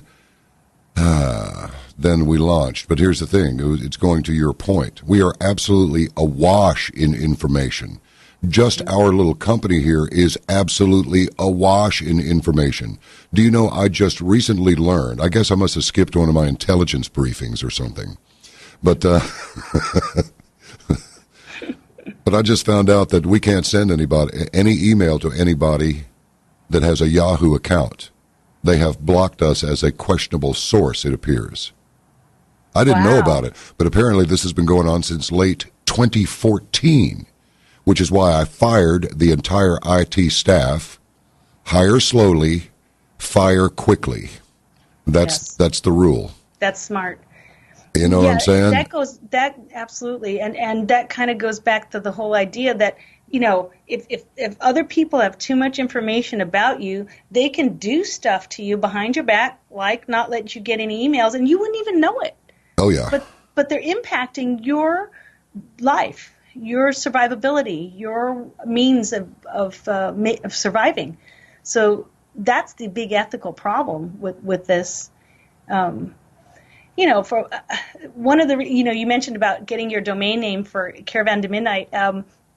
It's apparent to me that if I want to do anything about empowering people to logically and rationally use polypharmacy or medications, I'm going to have to take it outside of here and kind of do my own thing, like you had to do your own thing. And I've grabbed a couple of domain names, not sure what shape it's going to take, but it's always been something that's been in the back of my mind. And then eventually, maybe like what happened to you, I don't know, I can't speak for you, but push comes to shove a little bit. And you realize that you need to do it and do it now before any more harm comes to people and you miss your chance. And I think that your having to do Caravan to Midnight has made a big impact on the changes that we see in our society right now. You guys, you should be very proud of yourselves. Well, you know what? I appreciate your saying that, and I'm not rebuking what you just said at all, but I have to tell you, I've been led to do this. I did not plan to do this. Again, I bought the domain name in 06. I was completely led to do this. And so what wound up happening was I was doing the best for myself, and therefore I was doing the best for everybody else.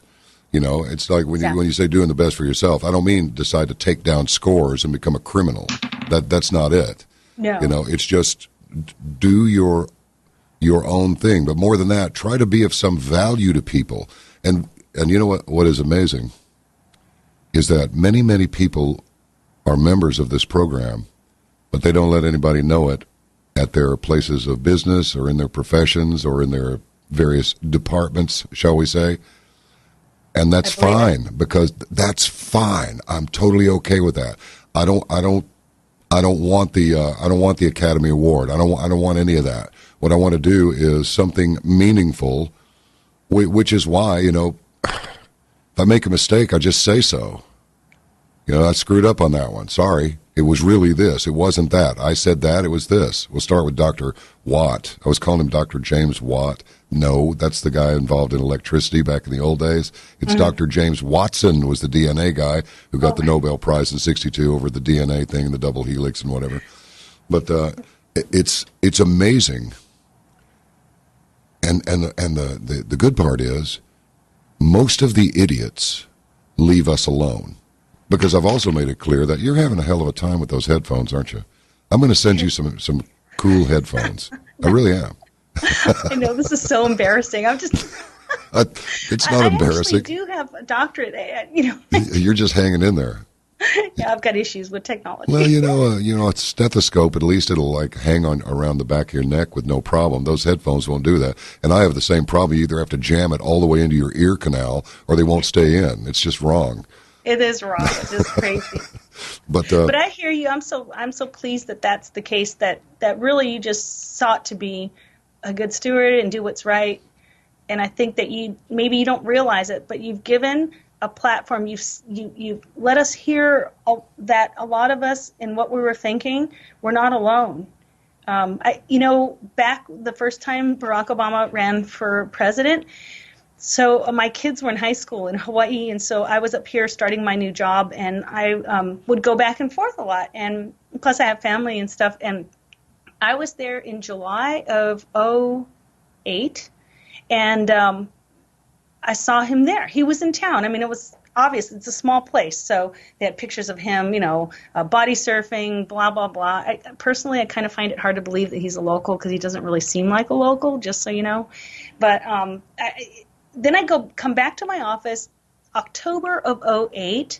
I went back down to check on the kids, and he was there again. But this time he was telling everybody that even though the election is in a couple of weeks, I have to go to Honolulu because my grandmother's dying, and she's got cancer, and if I don't go, I'm never going to see her again. And that happened with my mother. She had cancer. I never saw her, and she died, and I have to see my grandmother.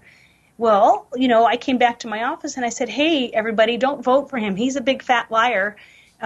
He said he hadn't seen his grandmother in 10 years, but I know for a fact he was there in July.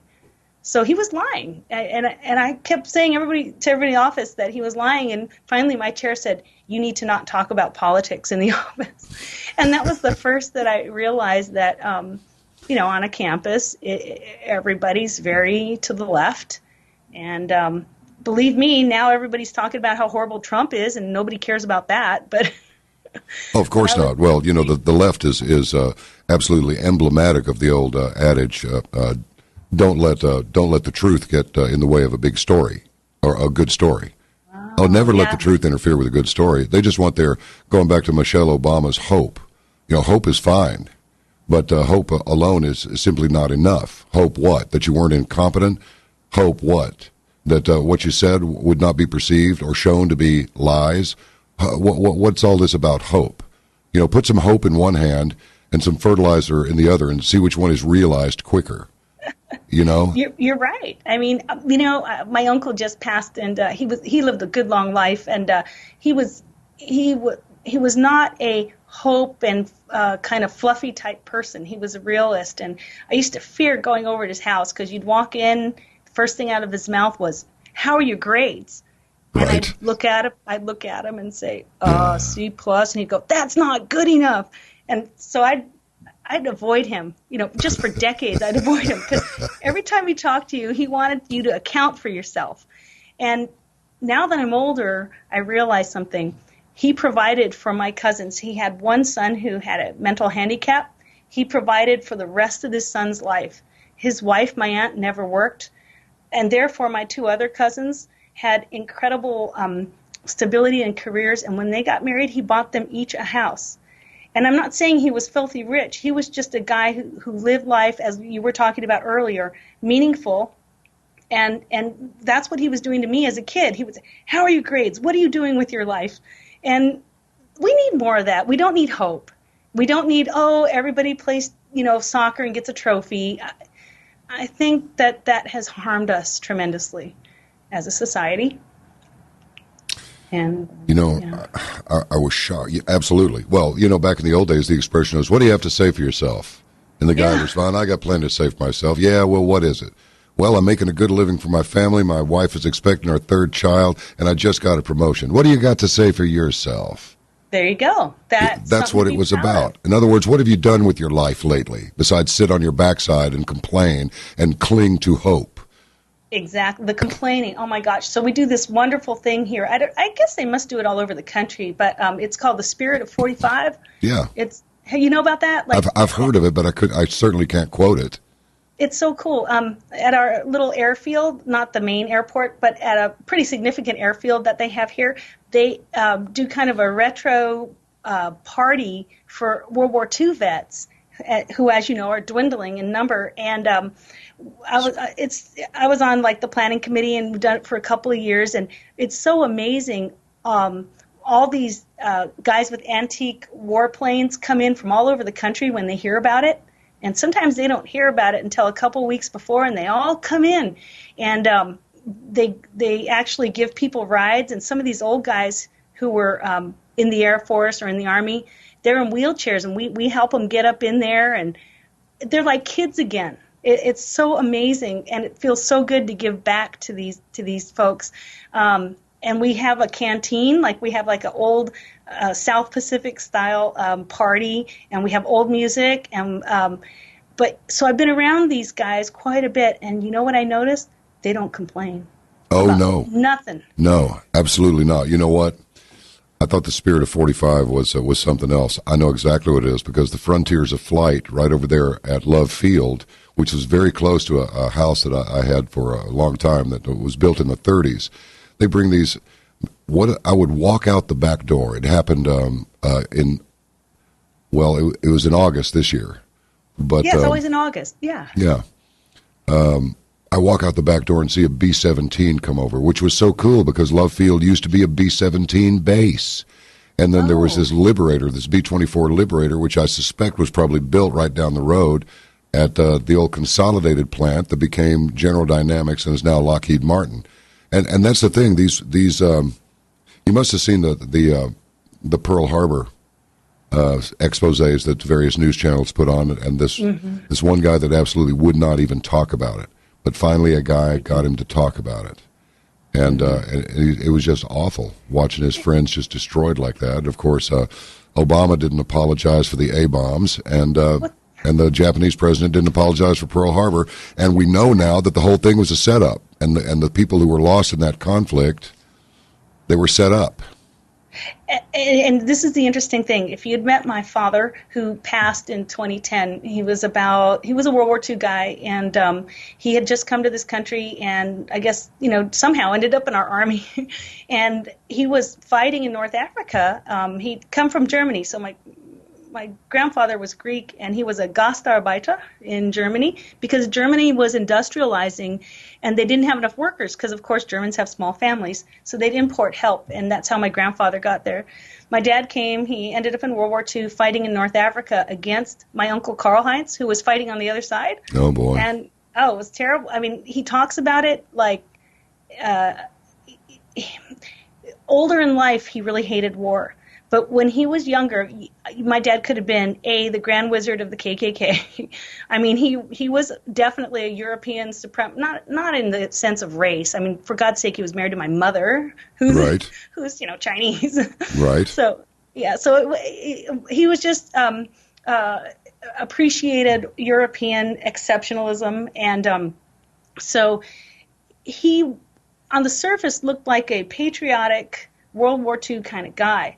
But as he got older, he got a little more emotional and started to crack. Like he'd say, well, these wars are awful. And he'd kind of hint that, these wars are just set up by people. Like, I think I've heard you say wars made by people who don't know the people they're sending to war or something like that?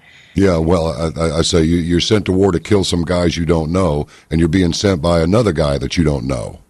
Pretty much, Yeah. yes. Yeah, and so I think that's why this war is so hurtful to these vets, and that's why they don't talk about it, because they really, really suffered. They didn't have drones, they didn't have, high electronics to help them, and they really suffered. And then they came home to realize that it was all a setup so that companies could make money.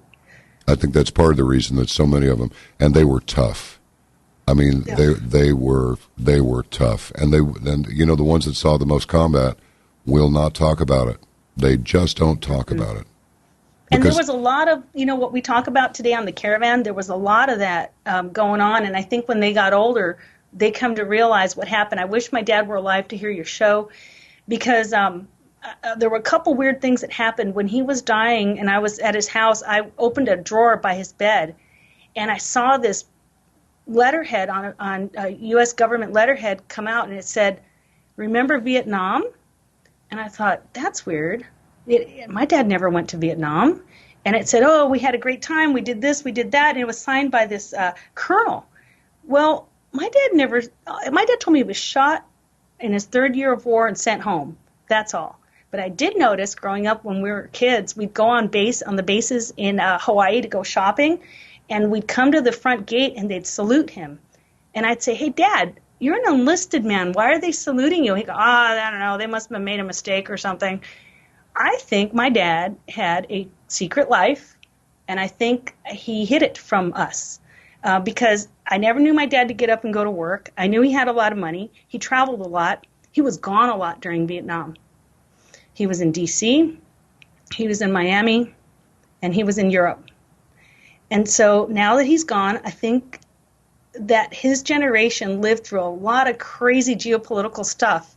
And he wasn't just your average patriotic vet. And in talking to some of these vets at the Spirit of 45, a lot of them saw the geopolitical manipulation that went on behind the scenes. They just never talked about it till now. And in those days they had respect for the office. You might not be saluting the man, but you would definitely salute the uniform and the rank that the man was holding. And that's just the way it was. I mean, my dad said more than once that the captain of a battleship was just one notch below God Almighty. He literally had the power of life and death over you, and he was treated accordingly. They wouldn't survive if they didn't respect their leadership. That's it.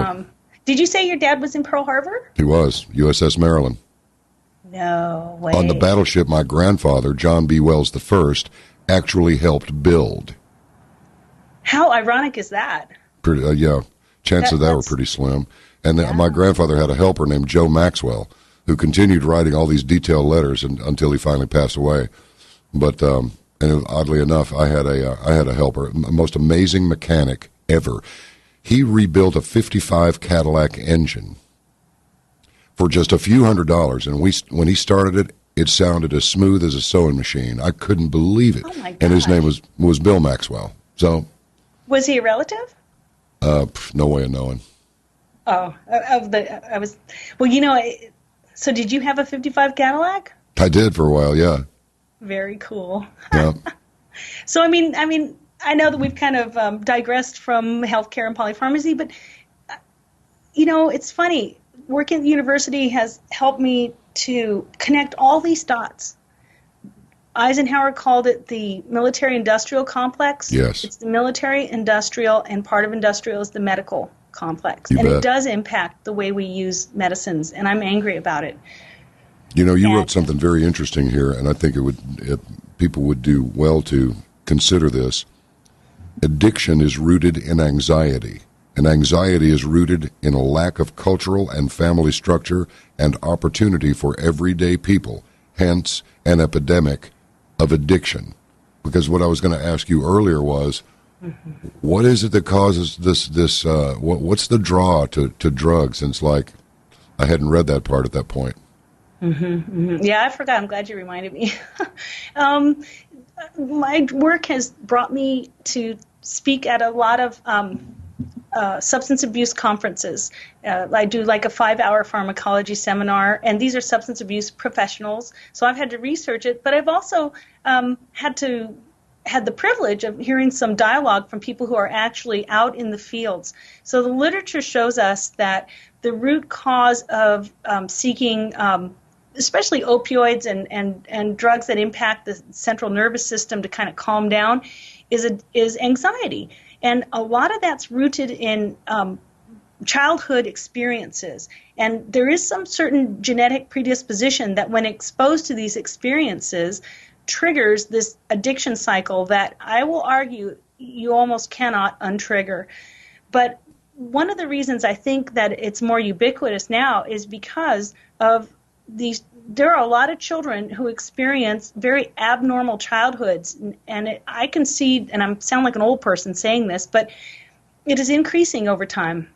Because I remember volunteering at my daughter's school when they were young, and like, for example, this one little girl used to come into the office and say, "Did my mommy bring my sandwich for me, my lunch? She forgot." And I'd say no. An hour later, she'd come in and say, "Well, did my mommy bring my lunch?" And so here we're talking 11 o'clock. I said, "No." She'd come back again. And I said, "Does your mommy know that you don't have lunch?" And she goes, "Well, she dropped me off with her boyfriend, and then I told her, 'Remember my lunch.'" And I thought, honey, she's not coming back. She's out with her boyfriend. So, that's just sad, you know it. Exactly. And that's my point. I think it's more common than not anymore. And hence, it's very easy for people to fall into the mental state and the anxiety that triggers the need to relieve that with sleeping aids, pain pills, and food. So food causes a lot of chronic disease. And addiction to food leads to diabetes, hypertension, heart failure, all these other problems. So this epidemic of polypharmacy and substance abuse of prescriptions is really rooted. It's a reflection of our society. In other words, we've caused this ourselves. Yes, we have. And now we're in what amounts to a death loop. We won't stop what we're doing, so we need these things to offset the damage of what we're doing to ourselves, and that's just how it is. And you just continue this cycle until checkout day. Exactly, and this is why I need to take the Polypharmacy Society outside to the stakeholders, because we do not have this conversation at medical conferences, because the physicians don't have time. They have concern, but they can't fix what goes on in little families out in the community, day to day, all over the country. If you look at the blue zones of aging and places where people routinely live over 100, it's always in rural, tiny villages that have tight communities and a strong sense of spirituality. And, that's what we're missing. Well, let me ask you this. And the immigration's not helping that, by the way. No, it's not. And everybody just needs to go back. Okay, that's it. We landed here in the early 1600s, 1624. And we're full. We're a nation of immigrants. Yeah, I know, except we're full now, okay? Almost like welcome to Texas. Now go home. Yeah, I noticed when I was in Texas that 1,000 people are moving there a week or a day. What the heck? Yeah. I mean, you missed my smart aleck comment. Welcome to Texas. Now go home. Precisely. I travel a lot for work, and I go to grocery stores because I like to stay at those like residence inns so I don't have to eat out. And I go to the same ones over and over again, sometimes in rural places. And I noticed in the past 3 months a lot of families that appear to be directly out of the Middle East. They're refugees. They're clearly refugees, walking up and down the aisles in rural farm places. Yeah. And there's something sneaky going on. Yeah, you bet there is. You bet there is. I believe what this is a deliberate seeding of people who cling to this Mohammedan religion in furtherance of allowing this so-called war on terror to continue for at least another generation. They've made too much money on it. It's a joke.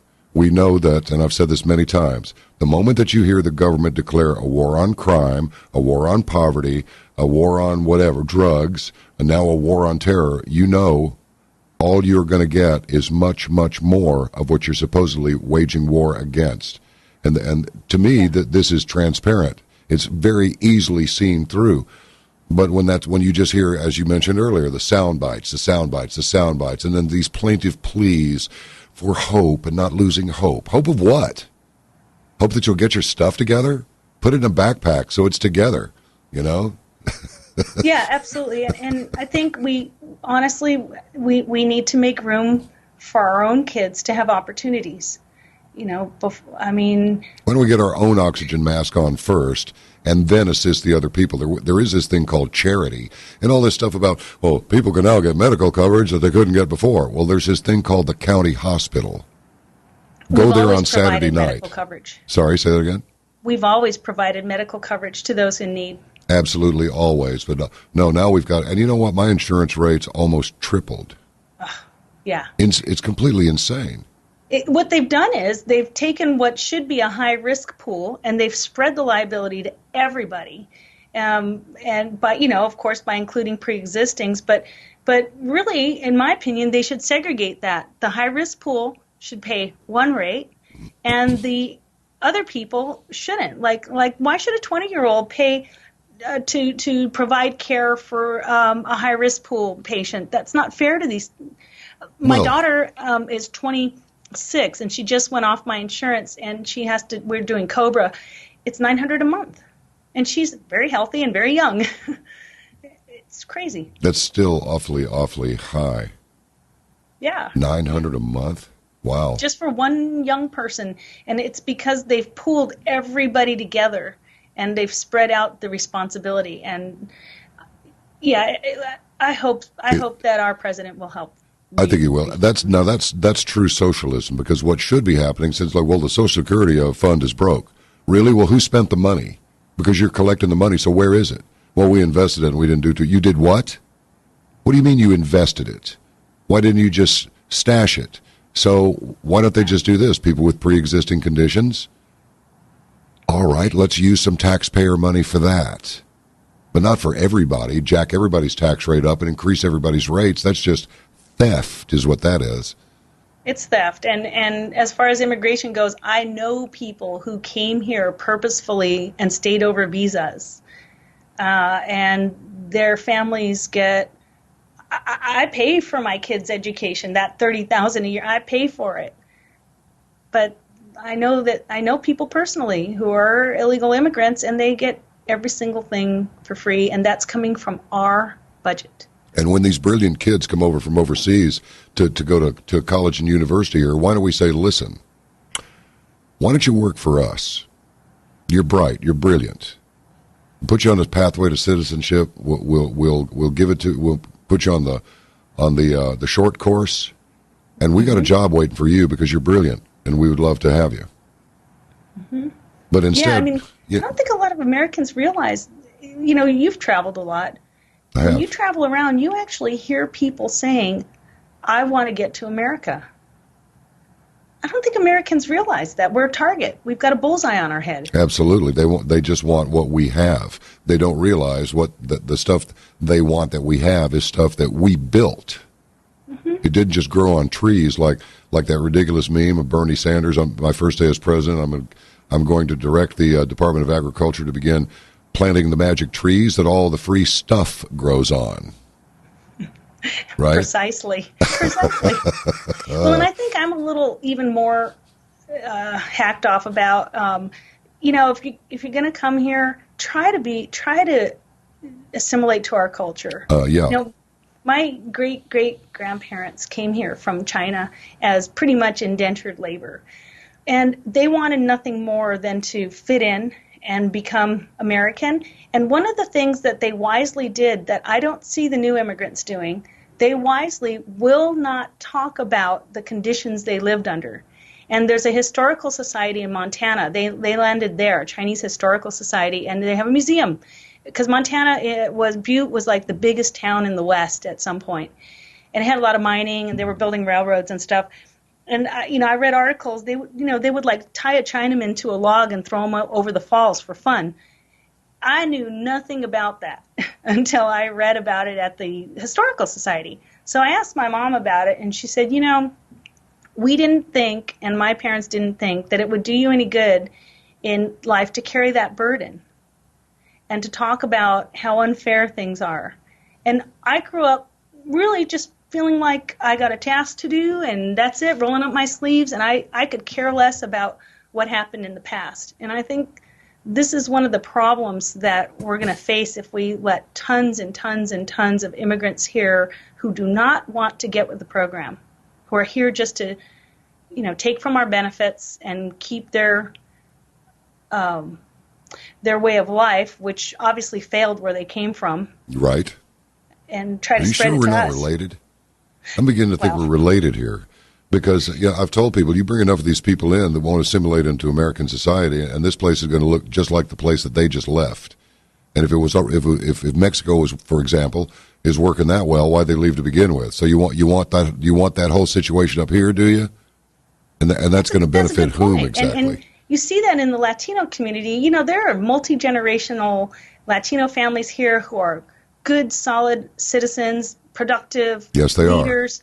And I feel bad because if they get lumped in with the people who are here just to rob us and send money home, I kind of feel for them because they have set the example for their community, but somehow their community, thanks to the federal government, is so empowered, not their community, but the new immigrants. I mean, I see it with the Chinese immigrants sometimes in Los Angeles. Okay, this is terrible. My daughter, her new best friend here in town is a Vietnamese gal who was born here in Louisville. And they've been friends for like 6 years or something. And they have a game called Asian or Drunk. Right. And when we drive around town, if somebody's driving crazy, they go Asian or Drunk. Isn't that terrible? Yeah. It does take a little getting used to when you come over here and you come from, Vietnam or someplace and you don't know how, so you get out there on the freeway, get out there on the 405 and kind of give it a whirl, It can get a little dicey. And it is just a joke. I mean, it's true. If you come from like Hong Kong, you've never driven a car in your life, and now you have to. So why not make a right-hand turn from the left lane? It doesn't matter. That's how we do it at home. And because we all need to lighten up on that kind of stuff. Back in Hawaii, we make fun of people always say we're very racist, but we're not. We make fun of ourselves. Chinese are known for being cheap, so we make cheap jokes about ourselves. And, Japanese are known for having exactly the same name and being kind of similar and generic, so we make jokes about that. But we're joking. But when it comes to the reality of producing value, being a good citizen, that's no joke. Yeah. All right. I got a couple more things for you because I would love to spend actually the day just chatting with you about these various subjects because I have so much fun talking to you. You're just so real. So are you. Yeah, I really mean it. But this is a little bewildering. I'll get to that one in a minute, and that's Kentucky's needs times 30. Oh. But what is this Intelligence Authorization Act?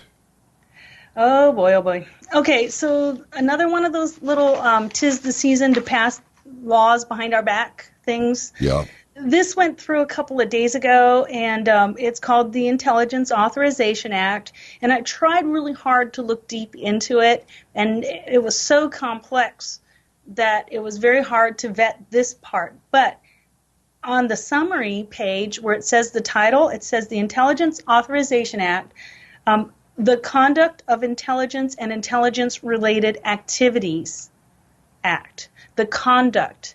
So does that mean that FBI, CIA have to follow a certain conduct, maybe dictated by certain interests?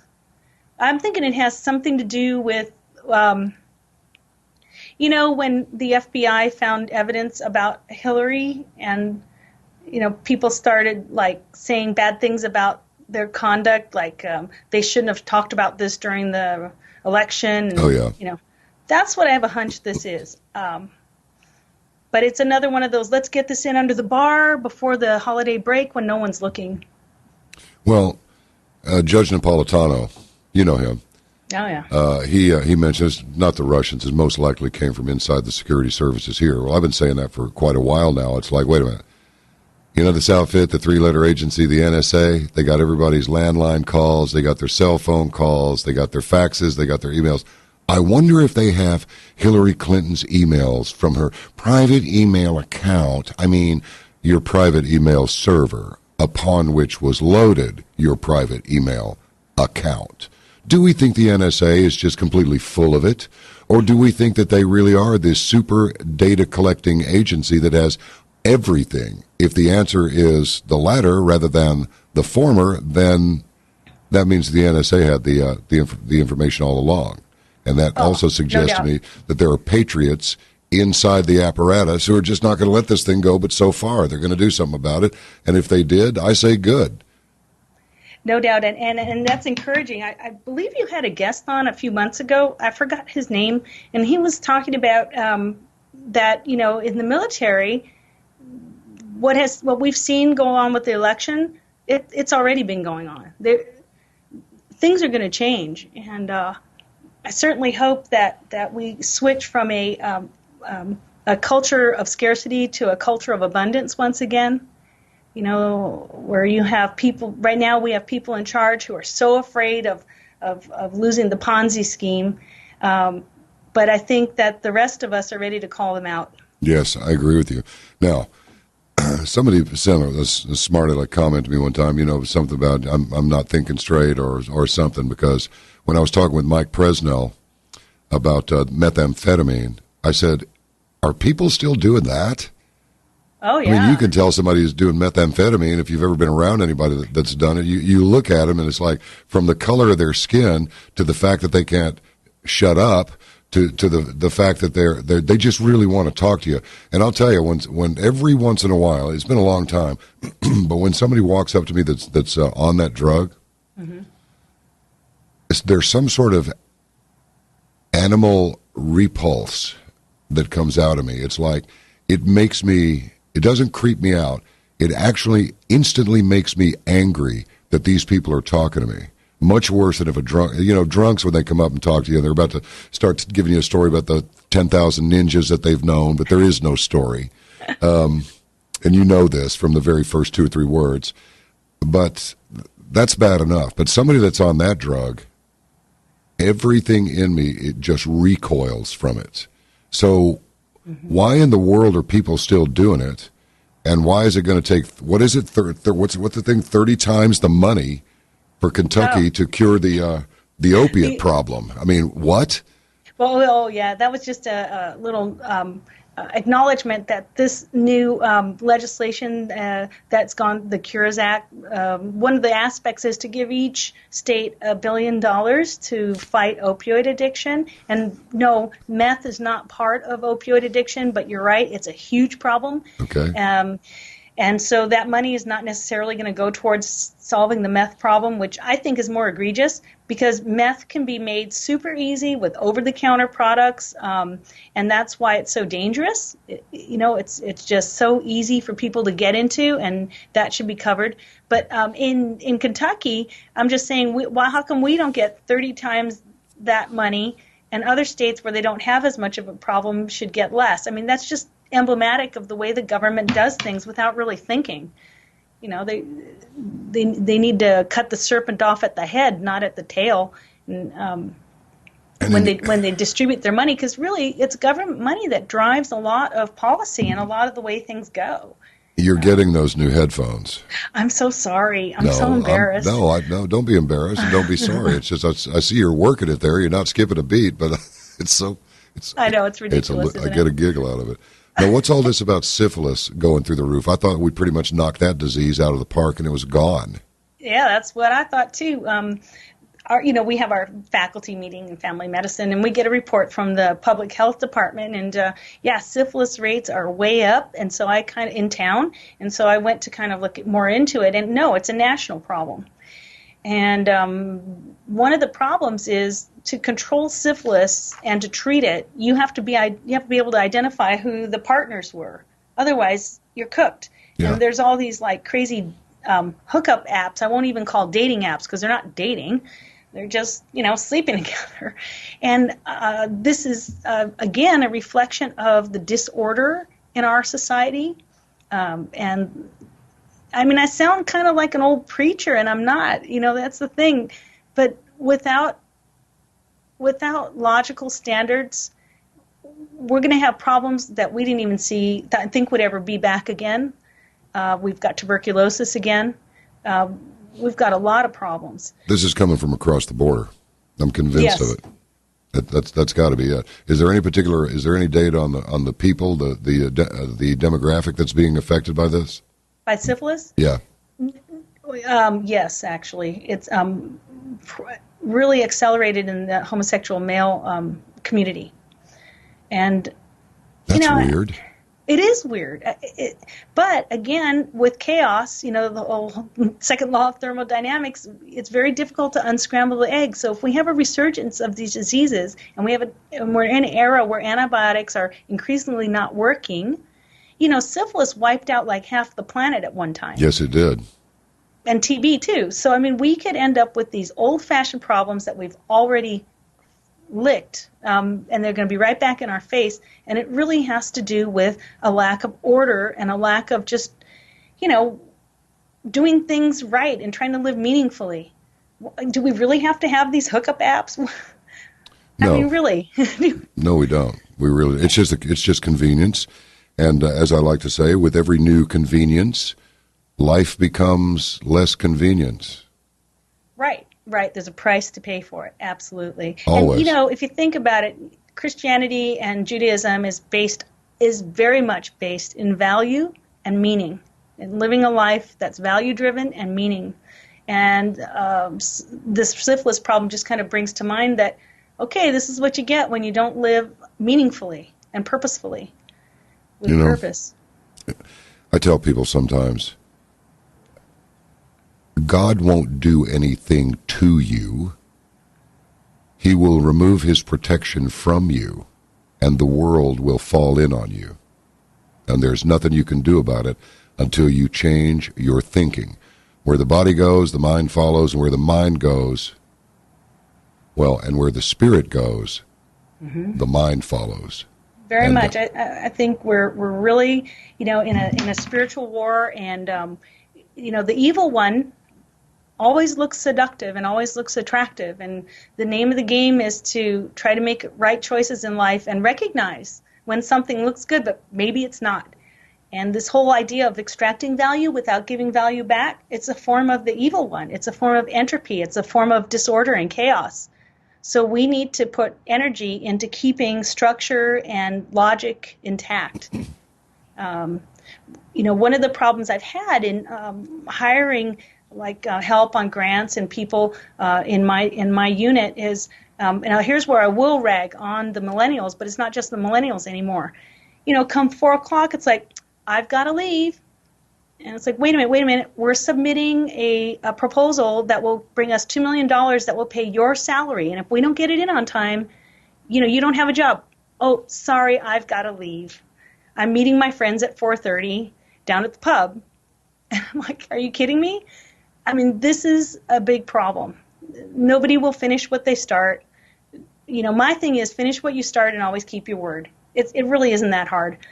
And that's one of the things that I think Donald Trump's regime group is going to have to fight is how to put energy back into the equation to create order. One way is by demanding value and setting up the system to reward value, and then a lot of this will right itself. A lot of the I call them the cockroaches who drank beer during study hall, who are making money. As university, higher ups who've not produced much, they're going to have to get out of the way because we're going to go to a value-driven system. So I'm excited for that. Yes. Well, I'll tell you what, this has been a beautiful conversation, as they have all been. And so, thank you. You too. I really hope that I want you to be happy, but I really hope you don't abandon academia, because if you do, then that's going to be one less crusader to push back this ridiculous leftist agenda. and it needs to be pushed back because all it's doing is ruining lives. It's, you know, they say they want to make everybody equal, which I've said ad nauseum. All that is making everybody just like everybody else. Nobody's equal. You're equal in two places, in the foxhole and at the foot of the cross. That's it. After that, it's all up to you, you know? I agree with you. And, you know, at this stage in life, I really am just worried about the next generation, so I won't abandon that easily. And whenever I get our American Polypharmacy Society going, I'll definitely give you guys a holler and let you know about it. You know, I'm looking over the website here, and I do not see you listed as a dame. And I'm not happy about that. Oh. I am not happy about that at all, but I'm about to be a lot happier. You realize, of course, that you, Dr. Dimitra Antimisiaris, in the manner of the late Lord Patrick McGowan, have gloriously illustrated and vindicated the right of the individual to be individual.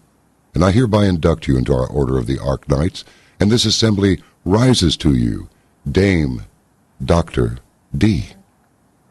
Thank you. Thank you so much. It's an honor. No, the honor is ours. You don't know how in high esteem I hold your crew and you and everything you guys do. Thank you. Your servant, man. All God right. bless. Merry Christmas. Talk Merry to you Christmas. in the new year, okay?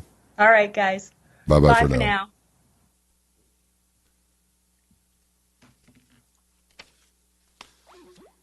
Yes, hope.